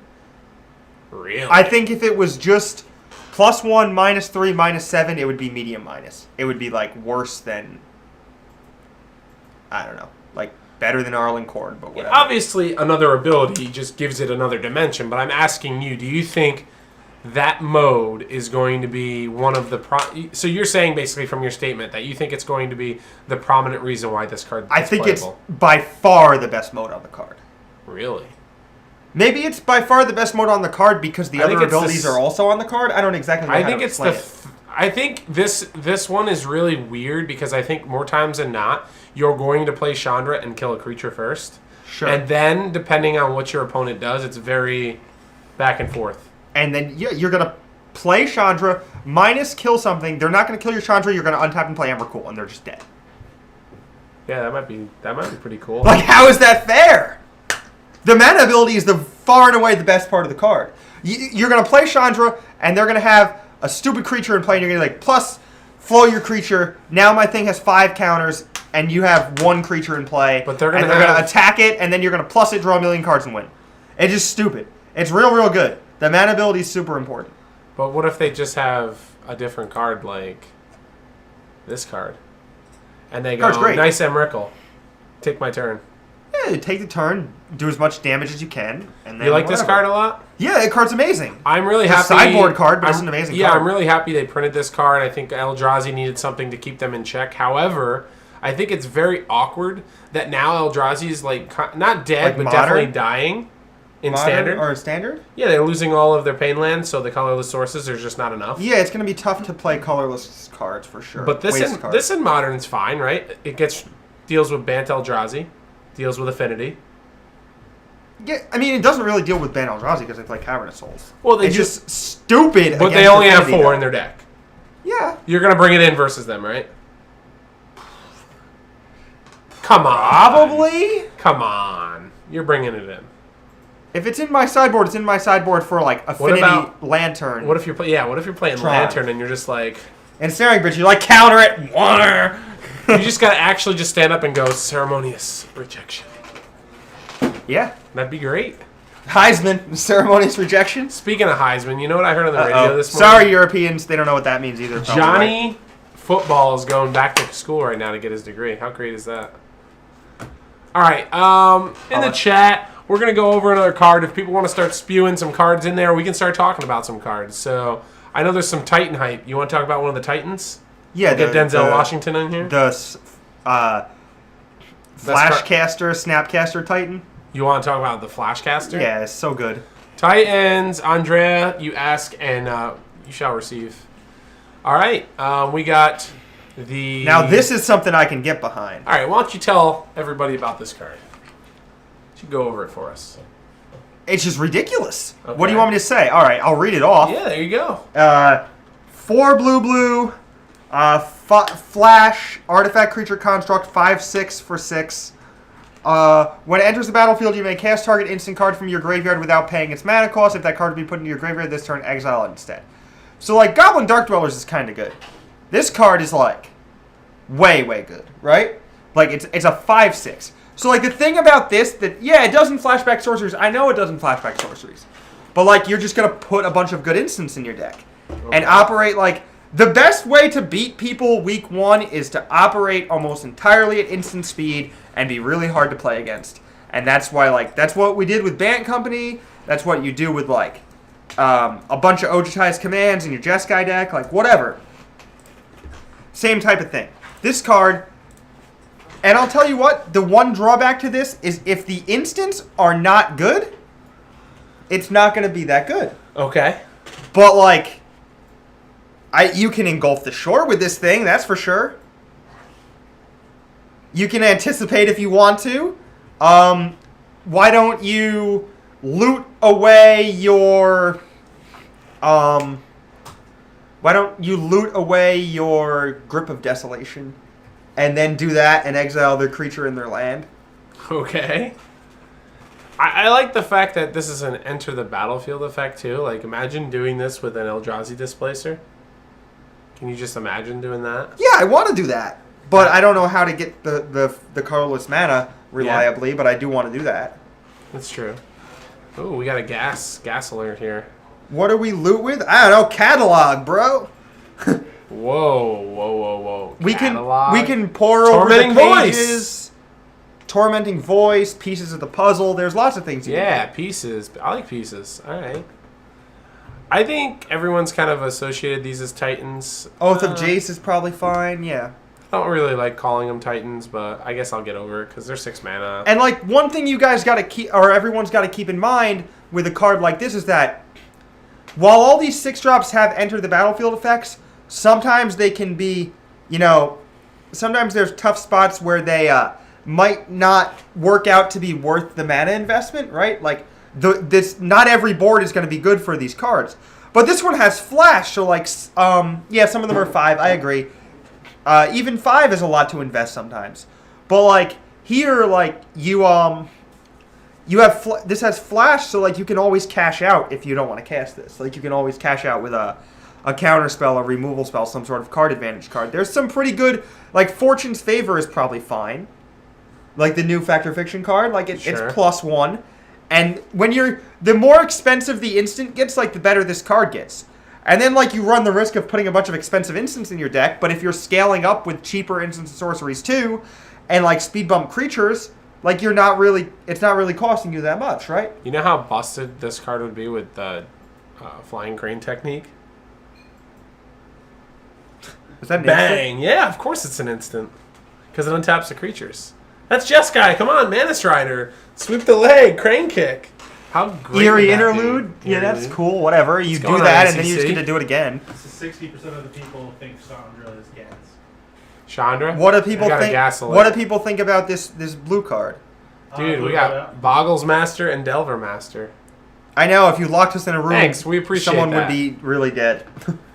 Okay. We could not survive. If we were both on the show Survivor, one of us would fight to get the other one kicked off immediately. And then we would both get kicked off because we wouldn't actually be focusing on, like, surviving. Yeah, I don't think you'd make it. Ooh, we got a new one. All right, 5/4 Menace for 6 mana. When it enters the battlefield, you may destroy another target creature. If the creature is destroyed this way, you gain life equal to its This toughness. card's unplayable. Unplayable. It's a 1-of tutor for a Traverse the Open deck. Okay. I was going to say unplayable. It's pretty close to unplayable. The creature has to be destroyed. Okay. Avacyn you may destroy it. Avacyn, Selfless Spirit. Just don't get over every card you're going to play. This is the format. A wide format. This card is sweet. Sacrifice in response. So, if Whatever. you told me for 6 mana you could get a removal spell, then you told me you're going to get a creature that's a 5/4 and you're going to add Menace to it. Insane. What are you talking about, insane? Yeah, this card's great. This is insane in EDH. Chris, I'm with you, Chris. I don't think it's insane, but I think it's good. This is the most medium thing I've ever seen. And you guys can't get behind the 5/6 flash that flashes back a card. This is way better than that. You're nuts. No. What come game on. are you playing? This is an ETB effect. Every time it comes back, it's going to kill their creatures. You know how good this card can be with Liliana? Every time it comes back, Yeah, ETB. It dies. They have to kill it or you're going to kill them. It's Menace. how's Oh, it you ever killed going to come back? Then they're going to die. They're going to cast it to try to kill your creature. You're going to stop them from killing your creature, and they're going to die. Because they played a 5/6 that doesn't have flying or lifelink or anything else. 5/4. Menace. Just play Sorin, more value. Yeah, Sorin's great. I can't Yeah, Sorin's disagree. great. I agree. I just mean this card's good. I don't think it's unplayable. You're saying like it's basically unplayable. The poll for the Cure Hulk Sure. was meh. That's what people thought of it. Meh. Yeah, not very good yet, but I don't think people have enough information to be able to. We have to see which instance, like you said. If there's busted instance, then we'll see. So. Close snap chest or giants better, yeah. Okay. Nothing is ever like you have infinite mana, play every card you draw. Like we're not playing type 4 or whatever. Like you have to consider the cost, and the cost of a flash creature is always less than the cost of a creature without flash. You're always able to cash out by spending your mana on something else. you're always able to play it at the worst possible time for your opponent. Like, a card with Flash is just way, way better than a card without Flash. Every single time. Speaking of a card without Flash. Yeah. This card's I'm good. excited about this card. Hey, Red man. green hasn't been good since Battle for Zendikar. Still probably not good, but this card's cool. Really? Well, maybe, but we'll see. But like, if you think This this card card makes is us- good, and you think like Land Through Healing is good, how is that 5/4 for 6 possibly good? I think this card's good. Yeah. You think like the thing that's attacking for 4 on turn 3 is good, but you think the 6 mana 5/4 is good? You're putting these cards in like the worst possible scenarios they possibly can. Obviously, a 6-drop that does that ability is not great versus a rush deck. Like, that's like saying Grave Titan is like insane. Grave Titan's insane versus most decks, but there's decks like Super Rush decks you might not get to 6 mana. Yeah, like Grave Titan's never insane at the same time that like Goblin Bushwhacker's insane, right? Exactly. They can't these both are two be different insane. things. These are like two ships passing in the night. They're not going to really stop to see each other. One's going to like cruise Well, right by. either one's going to define the format, or the other one's going to define the format. And if one defines the format, the other one can't possibly define the format, Watch right? Natty play that But card. technically the If format this is doesn't the have be- to be if defined. If this isn't the best deck in Standard, that black thing is unplayable. Maybe. But Definitely, it's a 5/4 for 6. But you're thinking that, like, even if, let's say, this card is in the deck that's most played, I don't think the next standard is going to be anywhere near the way this standard was, where Collected Company was as large a percentage of meta. So it may be like, yes, that creature's not good versus this, but it's good versus every other deck. I'm not saying that's what's going to happen, but it could be. And that's what I think you're not really, taking into consideration. What do you mean? What do you mean? Oh, I got to punch Kevin? That was a weak one, but he's going to get it coming soon. All right, let's talk about this card. So, right off the bat, 3/2 for 2 mana. Good limited card, maybe, like filler. 3/2 for 2 mana is a reasonable rate. It's one of each color, though. I'm not as excited now. Sure. But when... But it's allied colors and reasonably easy to get. and it's a human. And it's Which a can human. be good. Yeah. When the brawler enters the battlefield, you get 2 energies. I got enemies, do. got a lot of enemies, got a lot of brawlers trying to drain me of this energy. Like that. A little Drake reference for y'all, a little bit. I like Me and that Kevin song. have rapped to that in the I car got enemies, going to got a lot of Richmond. enemies. Yeah. So, when this brawler attacks, you can pay an energy, and if you do, it gets +1/+1, gains trample. That's gas. I think it's very So, situational. First question but- I have is, Okay. if you attack with this, and you want to kill their Chandra or whatever, there's some weird vacuum situation. Can you do this twice? Yes. Yes. Right. So you can attack for 5. See, on this turn is 3 the if you thing want. that I've got to clarify with judges, because it says whenever it attacks, you may pay it. So, as of energy, clues, sacrificing, right? This isn't a sacrifice. So, it does go on the stack, I believe, because you're paying a cost, whereas a sacrifice, you cannot respond to the sacrifice because you don't have priority. So, like, let's say you had 20 energy counters, and you wanted to sack them, you'd have to, like, sack one, let it resolve, sack one, let it resolve, and people could respond to them. Sure. As- But if you have 20 energy counters, can you just kill your opponent? Maybe. What if they like wait for you to do like the first 18 and then they just murderous cut it? Well, Hey, thanks a whatever. lot for the follow. Appreciate it. I mean, you're not in a very bad spot there anyway, are you? Yeah, but I'm just This is just talking attacking about, for like 7 on turn 3 all the time, if that's the way it works. I'm talking about rules clarification. Why is it attacking for 7? It only gets 2 energies. I also think you can only pay this once, because if not, it gets 2 energies, right? So next turn you play, untap and you play, what is that? That Okay. instant harness lightning, is that what it's called? You get 3 energy and then you choose target creature. Sure. So Thanks a lot for the follow. Appreciate it. so you untap, you play harness lightning on your own guy, Okay. you choose to pay 0 energies, then you sack 5 energies and hit them for 8. Oh, How okay. is that something you can do? No, you can't because there's a period. Sorry, I thought it was a comma there. Okay. I'm glad that you can't do that, because that's broke. And then this card would be, fuego. Be quick. Yeah. You would just deal your opponent like 10 damage on turn 3. So is this something you're looking forward to? I know you're not really. This card's good. You're not really a Google I think this guy, card is but- fine. Okay. I like that you have to pay the energy. Oh, okay, there we go. It was clarified at PAX. There we Okay, go. We got thank you. some reasonable human beings That's in the good. chat. Thank you for being there. I like that you have to do it when it's attacking. It adds an extra layer to things. It makes the the like really aggressive rate a little bit less good because like you have to pass priority or whatever. Okay. So, and you can't do it like imagine if you could do this the way you could Gore Clan Rampager, like you could do that anytime it's attacking and you don't have to choose when you're gonna like tip your hand. Sure. Like no, you don't you have to choose to pump this like when you're attacking. So like two damage is like still fine if they don't have another trick, which is like cool. Okay. But at the same time, like this is also interesting because when you do this you have mana untapped. And like it's always doing this.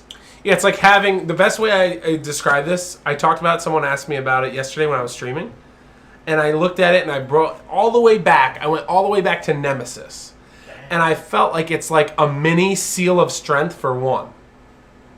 Sure, whatever. It's just like sitting on the side. You don't got to pay anything for it. It's gonna be interesting to see if there's like energy eaters, so like you attack and you could drain your opponent's energy, or steal energy, or like Pokemon super energy removal. It's going to be tough to figure out what energies are worth, right? It's true. It is. And I think it's something that, with this being so new and it being so different than the way normal Magic is played, I think Wizards, the R&D team, I think is being very careful and will be very careful with this set to not do anything crazy.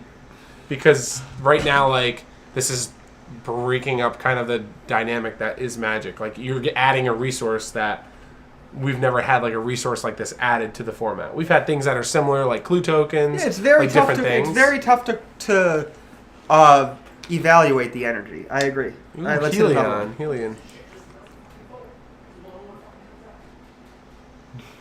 We got a request for this one, so we'll get in on this one. Let's get on it. Another energy man. Here we are. All right. That kind of is a little scary, to be honest with you. 4/4 haste for 2 and a red. Another ETB effect, getting some energy. So this at the beginning of your end step, sacrifice it unless you pay energy and 2 energies. So, this is another case of Kevin not reading the card correctly. So you thought that it just died at the end of turn? No, I thought that if you paid it the first time, you never had to pay it again. Holy cow, that would be insane. Yeah, I just thought that it only triggered the first turn. Okay. But it's every turn, so Epic like. Fab, what up? You think if this card was like paired with Collected Company, that'd be okay? Handwear Militia Captain. Whatever. This card's cool though. What about the card that like makes you skip your right? end step? Then you never have to sacrifice it, right? Is there a card that makes you skip? Isn't there a card that makes you skip? Or no, the dial, Sundial. Sundial of the Infinite. Move to second main. Yeah, our deck is real good, right? We got a a 2 mana do nothing artifact and this. Yeah, it would be great. Or doesn't that work well with like Goryo's Vengeance too? Yeah, you can keep it forever if you have enough energy, but you can just keep it for 2 attacks, 8 points of damage optimally for just the energy that it gives you. Okay. So it's good. I think it's a tier 1 standard card. Yeah, I actually do too. I think it's going to be played. All right. Next. And consider that like once you pay the energy, like you're actually almost gaining mana from this card because like they have to remove it, right? Yeah. Like, or they blocked it twice, and if they blocked it twice, you spent 3 mana and 2 energy that you got that cost no mana to kill 2 of their creatures? Yeah. That's fine too, right? All right, back to the Titans. Dun dun dun dun. This one's cool. Dun, dun, dun, dun. I like the picture on this a lot. This is just like the most disgusting Chord target or Eldritch Evolution target in Modern, right? Like, your opponent casts Anger of the Gods, and you're like, make that a 4-power, make that a 4-power, make that a 4-power. It's just, like, nuts. Yeah. That's one of the, like, the breakout cards I think we're going to see in Standard is Eldritch Evolution. I think we're going to see that played a lot more, so... Would you exclude Foil Emissary from your this just deck? Makes itself a 5-mana 8/8 trample. Yeah, of course. For 5, is that good? 8/8 trample? So the 2 Nissas and the 2 Chandras... Sorry, I think that's good to answer your question. Okay. If you weren't able to figure that out. On Yeah. 8/8 trample for 5? Why not? I think the 2 Nissas and 2 Chandras, it's a way of making like the intro packs splashier, where at the same time, like, everyone who buys an intro pack is rewarded with a Planeswalker, which is like, and Magic, like, Planeswalkers are clearly like the marquee, like, branding thing of Magic, right? Yeah. So, like, They sell backs, too. yeah, in that regard, like, everybody who buys an intro pack gets a Planeswalker. And at the same time, like, why not make them standard legal? They're clearly not as good as the other two versions of their own selves. Yeah, I think it's also easier sure, for... you could get Self of Spirit with Cord, whatever. Like, it does stop, like, a bunch of different stuff, too. I think it's easier for Wizards to promote and build busted Planeswalkers. In response to Knight of Souls Betrayal, blah, blah, blah. Because they can make busted Planeswalkers, and they don't fundamentally break up, like, the game as bad.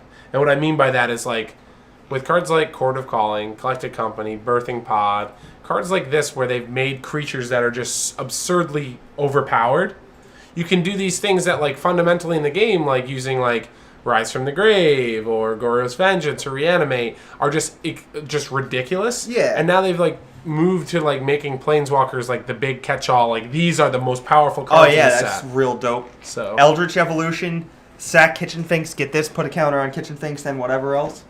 yeah. That's real cool, right? Yeah. I got one. That's card. Oh. Oh. Animation module.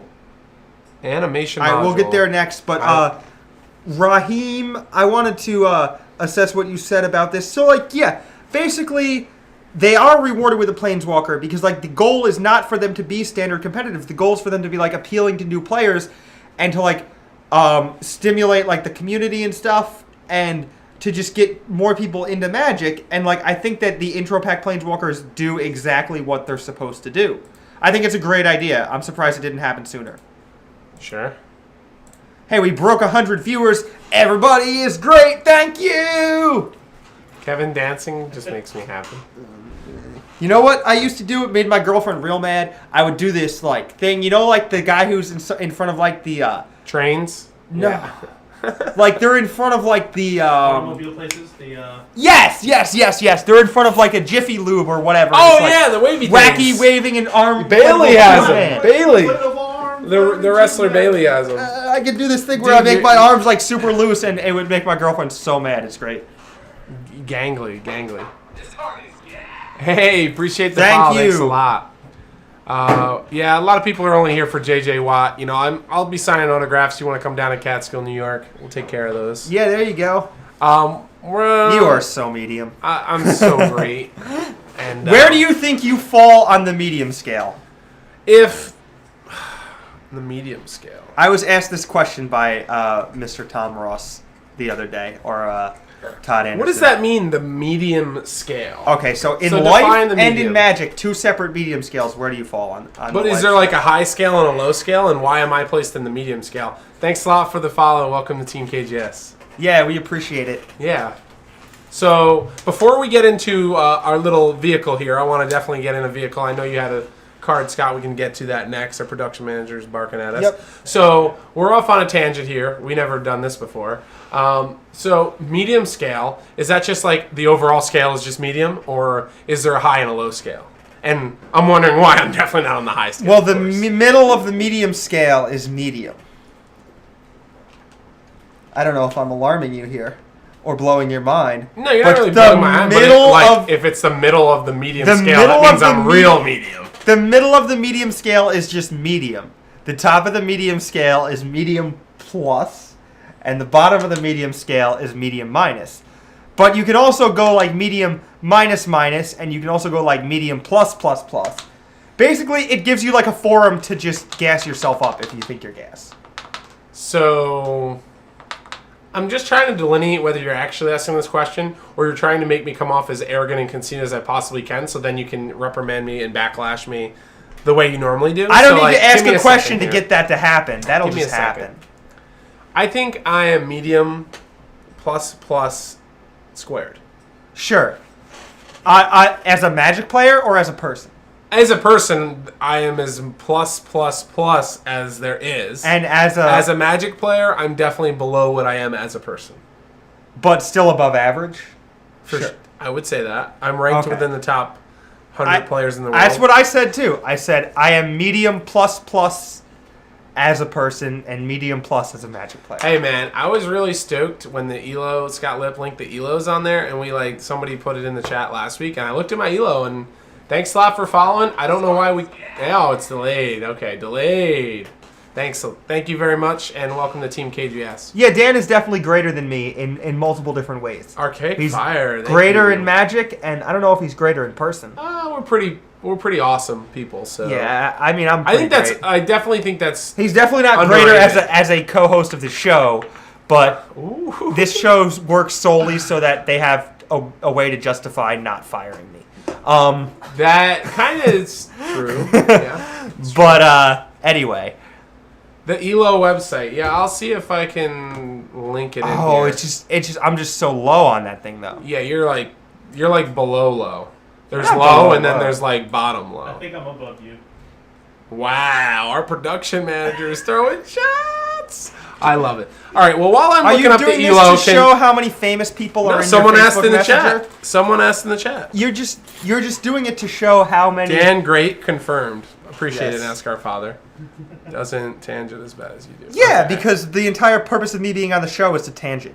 All right, well I'm gonna look up the Elo website. Can you please go over this lovely flagship? Card's great. and talk Eldrazi about it? Displacer game. Wow, that was weak.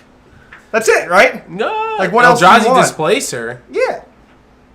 Sure, It crews 3. I get it. You tap Eldrazi Displacer to wake it up, use it, and then blink it, and do it again. Okay. Here we are. All right, I'm gonna see if I can get this in there for y'all. What else can this be used with, though? Come on, go over it a little bit. What else can this be used with? Yeah, go over the cards. This I don't know. is spoiler season. This isn't just 5 seconds we're done with it. Like, what else can we do with it? Like, I'm sitting here doing this. I can tell you right now, I'm excited about this card because of Nissa. Just put a bunch of plants out there and let's suit them up. Plants grow, miracle grow. Sprinkle a little bit on that. We'll get the hair growing a little bit. Yeah, but the Daddy. plants don't grow Why not? because they don't have power to crew it. It's not toughness; it's power only. Yeah. Tap any number of creatures you control with total power 3 or more. Yeah, like Nissa Vastwood Seer or Yeah. Nissa Voice of Zendikar plant tokens. Yeah, plant tokens. They're O1s. correct. And then Nissa has this weird ability that puts counters on things. Oh, so you put counters on them and then you can wake up your thing? If It's you something I'm minus excited Nissa, about. If you minus Nissa, you should win. Oh, I'm super hyped. I think this card's insane. I just don't think it's insane in the weird ways that Dan is trying to make it insane. I think you It's just very put it with good. Eldrazi Displacer, and I think it's great. All right, I'm gonna. Yeah, somebody else mentioned to me that they think Lupine Prototype is good. All right, the Elos right there. Got that Scott, in there ban him for you. posting links. Yeah, the bot might take me out here. Dude, if the bot gets you, I'm going to lose it. No, you should be fine. Two's top 5. Yeah. Yeah, let's check it Two's- out. Let's check it You out. want me to throw this over here? Yeah. All right, here we go. Segue on the Caldes spoilers, and we'll get you excited. We'll get a couple more going. We got a little bit more time left here. No surprise, the best in the world. The best in the world. Here they Why are. are some of these people Can you move it over a little bit square Oh, yeah. or whatever? Well, I can do this, and then I can do that. And there we go. Boom. And you guys get to see a little in the background. So where do you think you fall in this category? Somebody told me where I fall. Oh, okay. 16 to That's 17. Would you 16 say, to looking at the 16 and 9? page from a top to bottom, kind of where the mouse is here, you guys can't see it. It's like where? Somewhere like right here. Would you say that's like kind of medium? Like Yeah, in the so, page, like- like medium plus maybe? Yeah, I don't know. So there's like a bias here, right? Maybe. So like the most people are located where? Like right here? Yep. But I don't think that's like most people can't, surpass that skill level. I think it's most people like play a couple times and then stop. Okay. So that's why there's so many people located down there. Like those are the people who play like 2 Because drafts. I'm like here, and that's like maybe medium plus plus. That's but medium not plus medium plus. plus plus plus. Like that's up here. No, you're like medium plus plus. I agree. Yeah. And it's weird. I looked at like this. And I'm like earlier. here, and I'm like medium plus, which is kind of what I said. All right. Fair enough. I don't think I'm very good. So, what was your But I'm conversation? way that better at brought up- talking about how medium I am than you are. That's very true. What conversation was brought up that had to do with me being medium? That's what I want to know. I just asked how medium you are. What would make you? Is that how popular I am? That No, on your we were- days off I was- and not at work, you think about me? No, I am I was- actually. I am very. I was eating very chicken happy. tenders Okay, with these are good some stories. by the way. beautiful young men. Ooh. Todd Stevens, Michael Majors, Michael Majors, Tom Ross, hashtag. and Todd Anderson on Sunday night.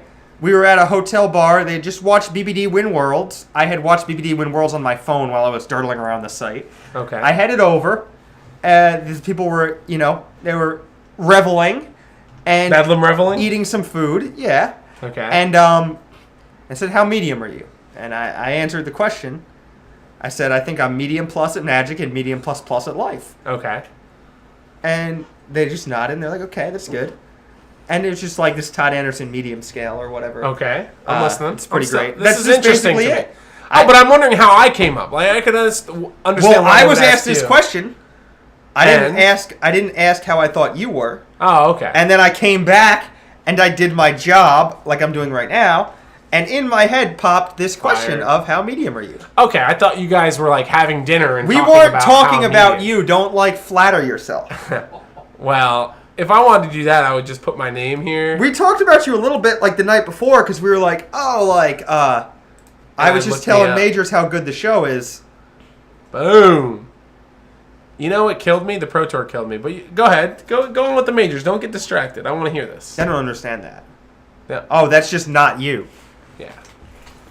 I I was so yeah. high. I was like No, I almost just at said- 2000 I here. just told Majors that I thought he was great for daggering you on game whenever he has the opportunity. Yeah, of course. But we're good friends, and he picks fun at, and he's obviously a master. If by good friends So- you mean he crushes you every time you guys play, I guess. Yeah, you but he guys are good crushes me. friends. It's like he's such a good friend about it that he's like, Dan, you're not ready yet, so I'm just gonna crush you again, and Well- then someday you'll be ready, and it probably won't be against me. Majors but is you'll great, be able though, to right? beat Like, he's someone. just got nice hair. He's just a nice guy. So like, All right, production manager, what was the card you wanted us to go over? I have it right here. It is animation modular. All right, what is it? Modulation. It's down by the artifacts. Oh, is this the energy pumper? Oh, the reservoir. Are we doing 50 damage? oh wait, can we look up how medium I am again?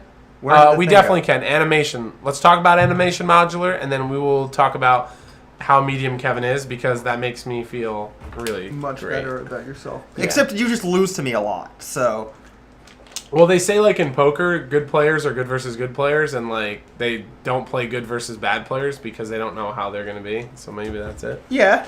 Except what's your Pro Tour record? My Pro Tour record's Oh not god, great. there's so much fire in my hands. I can barely harness it. You know what the problem is, though? My Grand Prix record is phenomenal, and I was looking at it. My win percentage is ridiculous. Yeah.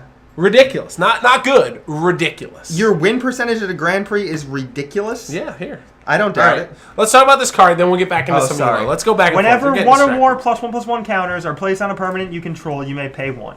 If you do, create a 1/1 colorless server artifact creature token. Choose a counter on target permanent or player. Give that permanent or player another counter of that kind. Okay, so this does something static in that if stuff is happening, you can pay to make other stuff happen, right? Yep. So that's kind of A cool. la that new green Kai. Putting counters. Choose a And counter on then target permanent player. Give that permanent or If player nothing another. is happening, you can catalyze it and like make stuff happen, right? Provided that there are already like permanents or counters on permanents in play, you can make more of them happen, which can make you make a guy and so on and so forth. Sure. Or player. Yeah, so Ooh, what? poison. This card's good in Modern Infect. Yeah, okay. Another That's pretty counter. cool in Modern Infect, like You sideboard that in? yeah, you're just like once you poison someone, you're just like give you a poison counter, make a blocker for your Tarmogoyf. Give you a poison counter, like Oh my god. whatever. That's cool, right? Tom Ross needed more toys. But honestly, as far as like standard goes, I have no idea how good this card is. Yeah, this is one of those cards that I think like it's going to be really tough to go over and kind of like see the potential until the entire set is out. But I think it does something that we haven't seen in standard in a while. And it kind of goes along the steampunk theme, which is kind of cool, obviously, for the whole set. And it's going to really What I'm looking forward to is seeing how important these servo tokens are going to be, these artifact creatures, and as well as how many things that they're going to put in the set that actually makes counters. Because Fabricate's one of the unique abilities for the set as well. So Yeah. that's interesting. I mean, it also but, makes like- it also makes Nissa interesting. What does this thing do? This is This- another new card, right? Yeah. There's 3 modules. Yeah. What's the other one? Animation. Is that decoction? Is that how you say that? Yeah. Okay. Decoction module. Whenever a creature enters the battlefield under your control, you get energy. Return target creature you can. This card's cool. Yeah, it's This interesting. card's gonna get broken, right? Yeah, is it good with Reflector Mage? Yeah. It's also good with Flashmaster Gear Hulk. Or any Gear Hulk, I guess. Yeah, you're all in on the Flash. It's good with the Cataclysm one too, right? Yeah. How about Avacyn? How about Spell Queller? Woodweaver's Puzzle Knot, Aetherworks Marvel. What are you telling me? Combos are broke. All right, so sorry if we kind of got off on a tangent. We're not trying to like make this show about mine and Kevin's trials and tribulations and records and statistics, but we wanted to bring it up. So let's finish it and then let's move on with a In couple so more. much as every show is about that, right? Like Yeah, look at my record. Let's talk about 220 to 125. record is 220 and 125 and 4 at Grand Prix and 25 and 39 at Premier events. Yes. So I'll be the first to tell you Does this- Pro Tours I have not been doing Does this well. not count Star City Games events? No, I think it just counts like events that matter. Grand Prix and Pro Tours? Yeah, Premier. Just Well, Premier events. Put me in, Okay. Oh no. Coach. Oh, the I'm wrong one. ready to play. Yours is in here already. today. Somebody in the chat put it in there. Did you see the Look at statistics me. though? I could be Santa Fe. 220. Current rating 1671, record 44, 33, and 4. These are the only events that are in it. Yep. GPs and there's they must have forgot to put the Pro Tours Whatever, in it's there. not that bad. I haven't played a Pro Tour since 2013, so Oh, that's what it is. that's probably why it's not in there. Okay. That makes a lot of starts sense. when? 20 what? Oh, I don't know. I think it's the whole year. 2014 is Yeah. the last Oh event no, they this had? is the overall, yeah. All right, enough with the elo. Wait, We got in the look at chat. this one. What was my record here? It was so poor. 1 and 4. Yeah. All right. Let's go over a few more cards, and then we're gonna put a bow on this thing. We got some time, right? We got like 15 minutes or so. Yeah, like 10 minutes. I want to go over a couple things. We got some stuff to talk about. We got some social media topic. Did you want to get into that? Oh yeah, Let's we save didn't even some get into spoil. that. I guess we're gonna run long then. All right, so let's go over one more card, and then we're gonna let's talk go over about. Aetherworks Marvel Woodweaver Puzzle Knot. Because is that actually a combo? If it's actually a combo, we card? should talk about it. This. So when this enters the battlefield, you gain 3 life and get 3 energy. Sacrifice Yep. it, you get 3 of those. And what's the other card? This thing. Aetherworks Marvel. It's where is it? Probably at the bottom. It's just an artifact. It's not a creature or anything. Yeah, there it is. That. All right. Whenever a permanent you control is put in the graveyard, You get Get that. energy. Pay 6 energy, right? sure. 6. Yeah. Look at the top 6 cards of your library. You may cast a card from among them without paying its mana cost. Put the rest on the bottom of your library in a random order. So it takes 6 energy. And go back to this wood thing again. Yeah, I'm going up here. You get so It is a combo, yeah. but You you actually still get need the 7 mana, energy. right? You still need the mana. You actually get 7 energy. But the problem is you still need the mana to keep it going. It's 2 and a green to sacrifice. So so on like- turn 5, you get to play something for free.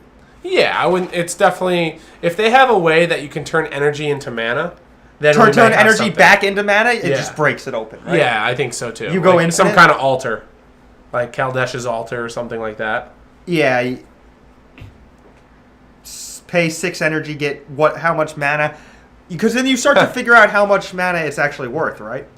Yeah, Somebody in the chat. It's funny because the Pro Tour appearances killed Dan's record. Yeah. They do. They do. One of these times I'm going to have a good PT. All right, so sorry if we didn't get to all the cards that you wanted to. We are going to come back next week, and we'll have some more cards spoiled and definitely talk about a couple more interesting ones. But for now, I know you wanted to talk about some social media stuff, so let's rock and roll. Yeah, so people who were following Worlds saw like the whole Twitter beef thing that happened, right? I think most people, especially in the professional community, definitely went over some Twitter stuff. Yeah. So like, where are we at with that? Like, what do you think? So I think it like walks the fine line of like cyberbullying. So there's people, and we kind of got into a little bit of this last week about having your opinions, but then being able to like overstate your opinions and to make your opinions be your opinions and not actually be factual information that people construe as actual reality. Yeah. And I think like that's the problem we have right now, because there are a ton of people, I think, in the community that have projections, whether it be on me, whether it be on you, whether it be on Brian Braun to win, Marcio Carvalho, anybody in the world, right? Sure. And they only have the information that's in front of them or that is easily accessible to make their opinions and formulate their opinions. Yeah, from they that. only know what they know. They have their sphere. Exactly. And I think like Are it's we talking about the dude that opens packs on YouTube? I don't know what we're talking about. We're not talking about that though. No, we're definitely not talking about that. That guy's cool though. He's got the gloves, got the X-Acto knife. Wait, which guy? Boogie? I think so. That guy's cool. Boogie down. I dig that guy. So I don't know. Whoa. Did Gerard Fabiano? No. No. Gerard qualified for the Pro Tour at the RPDQ here though, so Yes, he congrats to did. him on Congrats on that. So that. Gerard great. Hashtag Gerard great. Yeah. No, we're talking about a high-level pro player and a Worlds competitor beefing on Twitter during Worlds. That's what Yeah. we're talking about. To me, it's just like Do you want to actually pull it up? I don't want to pull it up. Then we can't talk about it then, right? I just Because wanted to people talk are like, about. people are like, explain what happened, and we're refusing to explain what happened. People are in the chat being like, I have no idea what you're talking about, but we don't want to talk about it. So then we don't have to talk about it. It's fine. It's kind of gray area. You're the boss, man. I am. It's kind of gray area. I guess we could talk about the situation. I don't want to pull up the exact tweets because I think like that's privileged information that are people that follow those people. And if they want to go out and seek that information, that's fine. I just don't want to put it in perspective. Because I think, like I said, if I show certain views and certain comments, they're not getting the full picture. You have to pull it up if you discuss it. Okay, well then we're not going to discuss it. I guess we're not going to discuss it. We Yeah. just bait and switched everybody. Yeah, sorry about that. I thought Kevin was going somewhere else with this. There you go. Someone else can do it. No, but this is like loose on our part. If we're just going to let the Twitch chat talk about it, but we're going to try to talk about it because they mentioned the names. Like if we're not going to talk about it, then we're not going to We could talk about it, but I want to not talk about the actual situation. I want to talk about like what social media has like done to impact this, like before Twitter and these things that like influence people's decisions on how they examine a player. Because for instance, what happened this past weekend, if you were someone that didn't follow high-level Magic for a while, you would take from what was said on Twitter, you could take, I guess, what was said on Twitter and take the accomplishment of Marcio, who is the limited master, the best limited player on the face of the earth at this current juncture, Sure.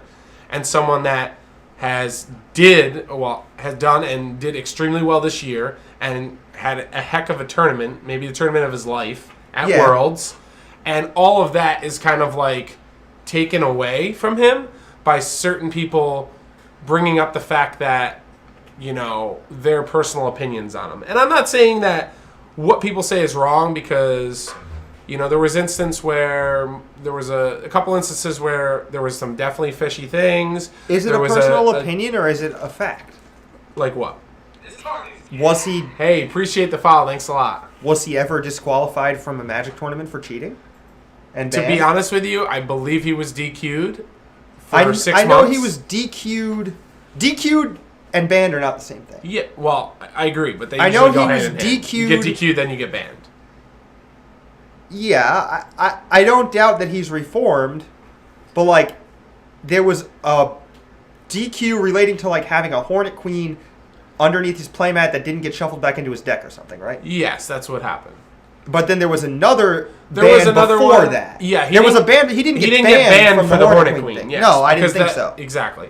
He got banned from the look. Apparently, there was a judge that basically gave him a DQ for looking at his opponent's cards while drafting. Yeah, like, and that was where this started because someone on Twitter, I forget, I don't even know if it was Ben S or not, mentioned, oh, well, of course Marcio's the limited master. He knows what his opponent's colors are in draft, and that's the most, important Yeah, it was thing. like a jab. Yeah. And then Marcio fired back with, like, just like, oh, yeah, I guess I'm at Worlds, like, in the finals, whatever, bro.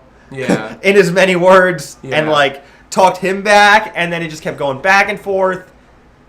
And, like... So, like, here's the thing. And I'm glad that Creepy Magic Guy said Marcio was fairly sketchy in the finals, because this is exactly where I really wanted to go with this. Okay, great. So that's where we're at. We've gotten somewhere. We've finally came from reached somewhere. We're what here. we want to talk about. Yes. And what we want to talk about is it is terrifyingly difficult to escape the court of public opinion. Perception is reality. Sure. Marcio was disqualified for something sketchy from World Magic Cup a long time ago, or a few years ago, and he was outright banned for cheating years before that, for peeking in drafts, right? So these things actually happen, correct? Sure, but Wait. But so you're not telling the full story. Actually happened, and people can find that on the internet if they want to. Sure. So once they have that opinion, everything he does is colored a certain way. And that's kind of the issue. But what I'm saying is there's been people that have done the same exact thing as Marcio and not got banned. Sure. And it's because none of that Marcio. actually matters. You're right. What it actually matters is that he... Yeah. But that's the point of what we're getting to, is that, like, once this happens, it informs, like, every understanding of a person. Like, you can't escape the bad thing you did 5 years ago or whatever. Like, if you had... Andrea, you got warned again. Yes, great.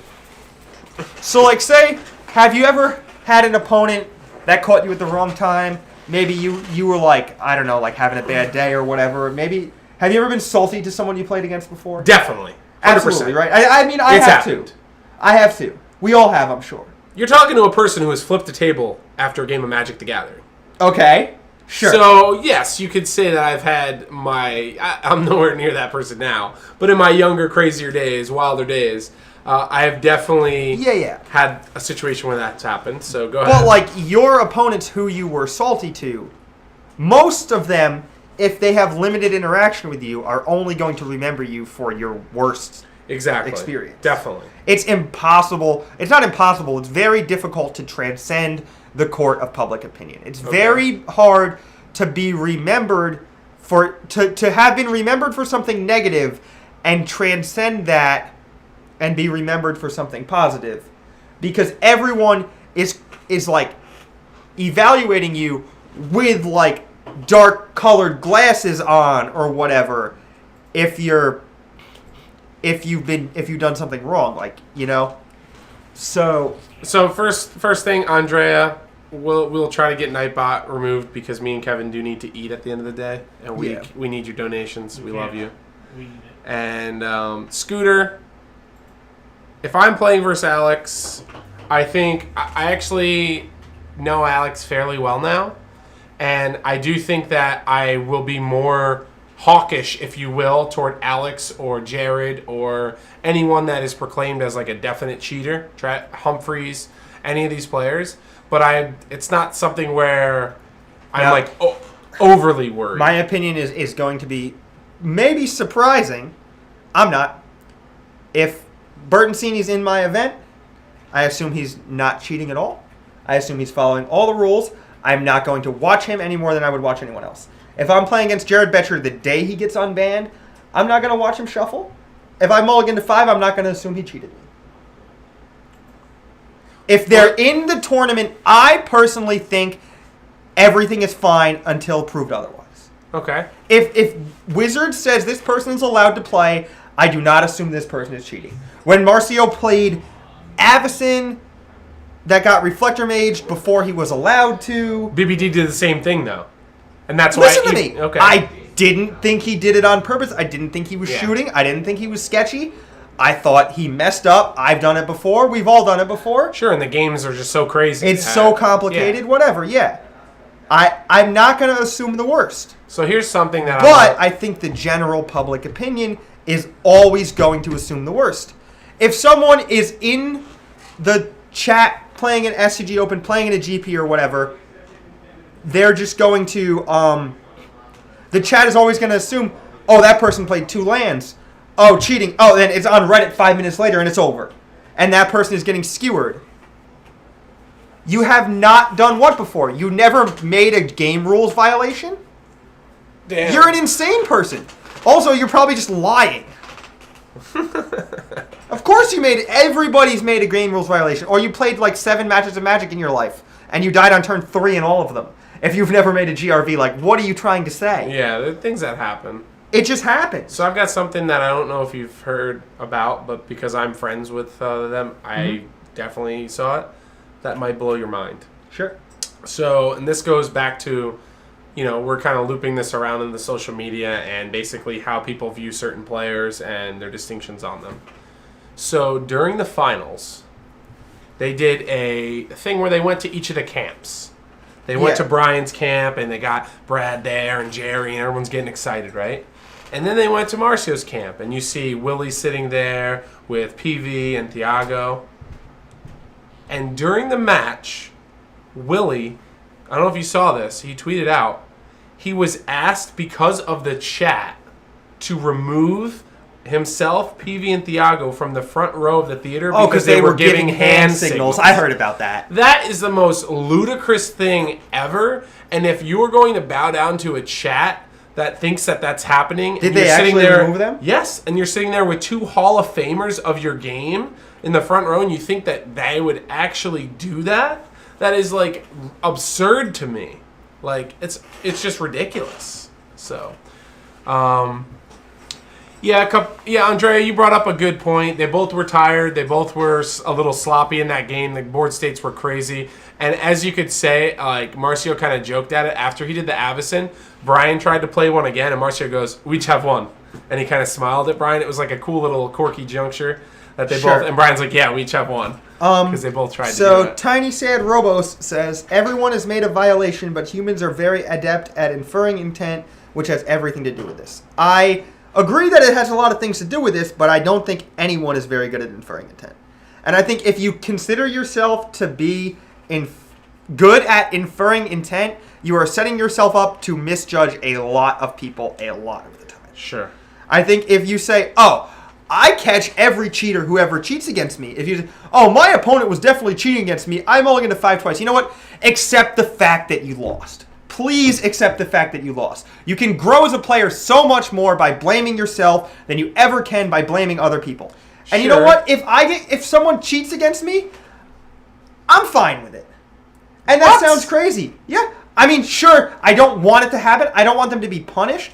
But, like, I would rather someone cheats against me and I don't catch it than I accuse someone of cheating against me who didn't cheat. Well, that's different. You can't ever jump the gun. Like, that's the worst thing you could possibly do, is accuse someone of cheating without having 100%. This is why, like, judges, they take this very seriously. Because they know how seriously the implications are of not just getting DQ'd, but just now that is just stigma is on you forever.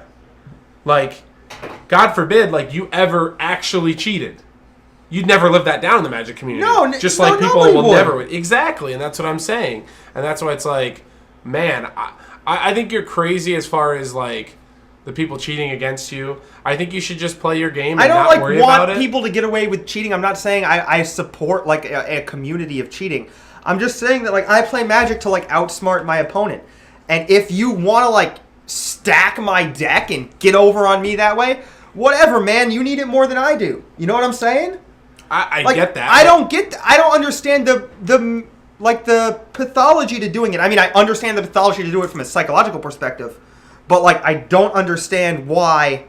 Like, it just I don't feel bad if I get cheated. I feel sorry for this person. I guess I feel robbed in a way, But I You really should. feel like, just like, You should feel Hey, if robbed of that's the like- experience to play a fair game of exactly. Magic. That's why I signed up for it. I want to play fair Magic. So then you should be even more upset. And just think about it. Who cares? Like you said, if you get cheated, you're not that worried. But how many more people is he cheating, or this person cheating? How many kids are they cheating out of an experience? Like, that's what I'm worried about. And like, to me, I think you shouldn't play the game differently, looking at people as cheaters or whatever from before. But I'd be lying to you. I played Grand Prix New York. I think Fabrizio Antari is a fine person. I have not had a lot of experience with him, Yep. but my few moments, he's been very pleasure to be around. I said hello to him. I knew that his reputation among certain players in the community were that he was a cheater. I'd be lying to you if I told you I did not watch him a little bit more closely, because I watch people I'm pretty demanding at the table, or not demanding, what's the word? I'm pretty pronounced at Imposing. the table and imposing. Thanks a lot for the follow. Appreciate it. And so I think, like, maybe if he probably knew that, like, hey, I better not do it versus this guy because he's watching everything I'm doing.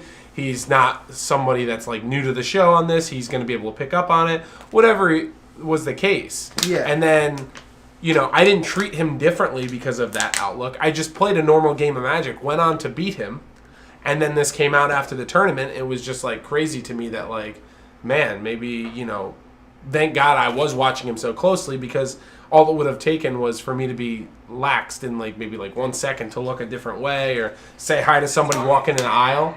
Hey, thanks a lot for the follow. So- and he could have just beat me. Yeah, I mean, that's crazy, right? Yeah. But, like, I'm not saying, I definitely am not saying I welcome getting cheated. I'm saying I'm sure I've been cheated against before and not realized it. I prefer to play the game under the I don't want to worry about external things.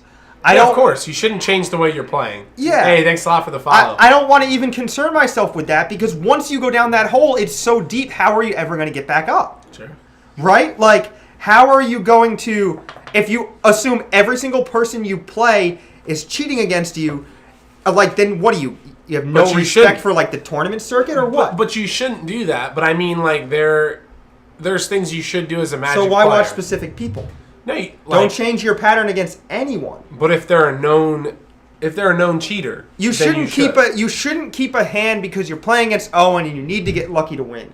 You shouldn't watch Bertoncini or watch Jared Betcher or watch Fabrizio Anteri differently because you're worried about it. You shouldn't change your behavior depending on the player. It goes for, like, theoretical, like, play-based things, and it should also go for, like, mechanical and, like, personality-based things too. I don't see any reason to change your behavior when playing against certain people. If that person is going to cheat you and get away with it, there's nothing you can do about it. Well, that's your personal opinion, and I disagree. I think that if someone is going to cheat against me, they're not going to get away with it. And if they do, good on them, but with more people being vigilant and watching, it's not going to happen. What are you watching? You're watching for? There was people that knew Fabrizio was cheating. They did the right thing, went up to judges and said, you need to watch this person. Guess what those judges did? They had a conference, and the next tournament Fabrizio played, the judges were in the background, they were watching him play. Him without saying and guess anything, what? sure. Nailed him. And that's what needs to happen, because if everyone's like you, then guess what? We have a game full of cheaters and no one gets caught. Or very few people get caught. And you actually increase the amount of cheaters because the penalty is less severe because people aren't worried about it. So am I going to mull to 4 against Trevor Humphreys and not think something is up? If Trevor Humphreys gets unbanned, comes back to Magic, and plays me at an SCG Open, and I mull to 4 against him, both games, I'm absolutely not going to think he's cheating me. 100% unequivocally not think he's going to cheat. Sure, but not thinking he's cheating and not watching is two different things. If I see him do it, take his hands, Obviously, and that's look, what I'm I'll be saying. like, cut that out. I think, like, you should just call a judge at that point. But anyway, you what Yeah, I'm saying is, I would call a judge. I'm not going to be like, cut that out, I won't tell anybody. I'm going to call a judge. Regardless of who you're playing against, and I guess this is where you're kind of getting to, you should treat each opponent the same exact way. And it's hard not to when people have certain like tendencies and they have records for doing this. But I mean, when I sit across from my opponent, I watch the way they shuffle every time, especially unless it's someone that I really know. Yeah. And I'm like, okay, this is their way they shuffle. That's fine. I watched everything. I watch how they pick my deck up. Like, I'm very aware of what's going on. And so Yeah, these players are labeled cheaters because they were caught. If they are allowed to play sanctioned Magic again, I am going to assume, for my own sake and the sake of preserving the game that we all love, that they are completely reformed if they are allowed to play in the tournament again. okay. I can agree the to disagree. DCI says you are now allowed to play Magic again, Sure. I am going to assume that this person has served their time completely, is 100% reformed, and is not attempting to do anything shady. That's if just they like do saying something someone blatantly shady against me, I'm not going to hesitate to call a judge on them, but that would be the same for anyone. That's like saying someone that like gets out of prison, For murder? yeah, for murder, and then just like kills like 3 other people, but they don't get caught. And that's like okay, I'm going to assume they killed 0 people. sure. Until they get caught. Why would you ever do... How can you have any faith in any sort of punitive or remedial system if you just assume that everybody is still scum? But there's certain things you can't do, like child molesters.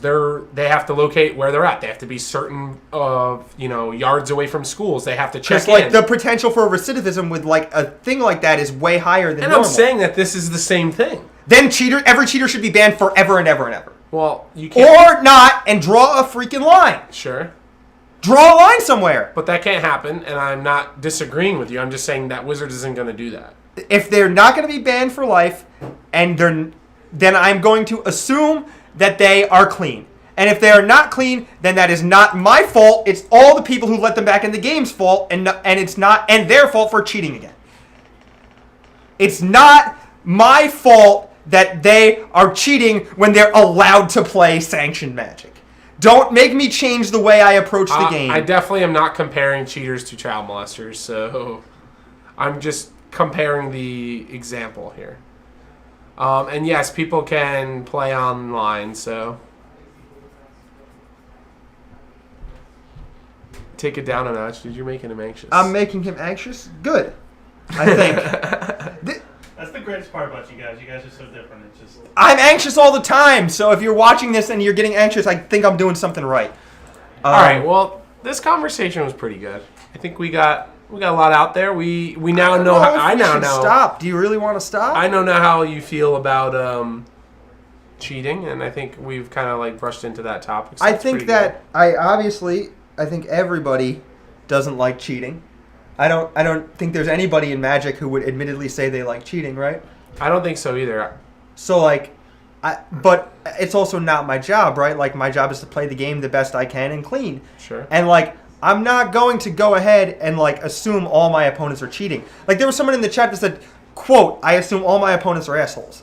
I think that's the worst possible way to approach the game. Yeah, somebody's putting quote too that like I said child molesters and cheaters are the same thing, which didn't happen. So. I know this is a Twitch chat. It can get toxic. If you guarantee that like deplorable human behavior is going to occur, like you can look in a prison and immediately after looking at a prison, look in the Twitch chat. That's true. Like anywhere where there's anonymity and like a public forum for people to judge other people will like bring out like the darkest of humanity. Sure. Like Reddit is like the most evil place in the entire world. And why is Reddit so evil? Because like no one's accountable for their actions there and they just have a forum to say whatever they want. Sure. All right, so we're going to kind of finish out the show here. I want to go over a couple things we got going on. You can go to our website. We've got, for our locals, our regionals coming up here. You can go ahead and click on this link. It'll send you right here. Let the prize support know and everything you need to do for information-wise to fill out for that. We also have our sealed PPTQ going on. That's our day 2 event of that. And Caldesh, we have our new lowest price ever for boxes, I believe. $92.95. Pre-order now. Get your Caldesh stuff. We've got articles down here. I know you've got a couple, a little sleepers for Richmond. I know you got one coming up this week. Yep, we're gonna have a couple more. Days. Yep. I wanted to talk about some other events that we have coming up. We have the pre-release for the locals. We're going to be doing the sign-ups for that as well. So you can go ahead and click on the Caldesh link and get to that. If you choose to like watch everyone, I'm sorry, this is still going on. That's okay. People are still talking. It's okay. We're gonna finish the show though, so you can kind of keep going into this. Thanks a lot for the follow. Appreciate it. Do you want to get into the? Yeah, we got a pretty good pre-order price. Yeah, the goal. Kevin. What? Wait, what's up? All right. Thanks a lot, everyone, for donating. Andrea, especially. Appreciate that. Oh yeah, no, sorry. Kevin's off in another planet. I somewhere, don't. so. I'm not very good at this, but we're supposed to Hashtag I'm not very good at this after saying I'm better than Dan at this. why is my job to plug the store? You're good at that stuff. Whatever. You work for the store. This show only exists because of the store. Please donate to the chat so that they don't fire me. I'm just here if so you I don't donate, get fined. we can get someone else. I'm just here so I don't get fined. Or donate so much that they can hire somebody who actually knows what they're doing. Exactly. Just saying. But yeah, like the donations help keep the stream good. They help us get new displays and give Scott money for doing a good job or what have you. Yeah, maybe we'll get high enough that Dan just punches me so many times that I fall off the chair. I was going to wear a Green Man, more popular or well known in the community to a different standard than other people. I don't know, but you know when I can answer that question? Next week. Same bad time. Same bad channel. That's right. Dad channel. And he's the master of the Manus Rider, and you can't teach that. That's Dan Ward, and he's 6'6", and you can't teach that. Have a good weekend, everybody. Take we'll care, see guys. you back here Thank next you. Wednesday. Later.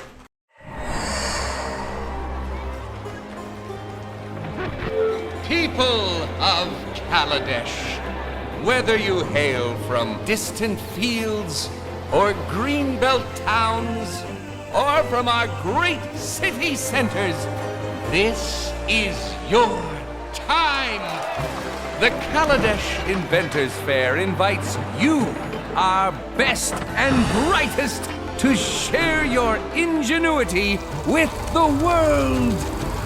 As an official entrant, you may fuel your creativity with unrestricted ether access. Demonstrate that you can channel the ether into bold, new creations. Showcase your ideas, your inventions, your genius. In this time when anything is buildable, you can invent your tomorrow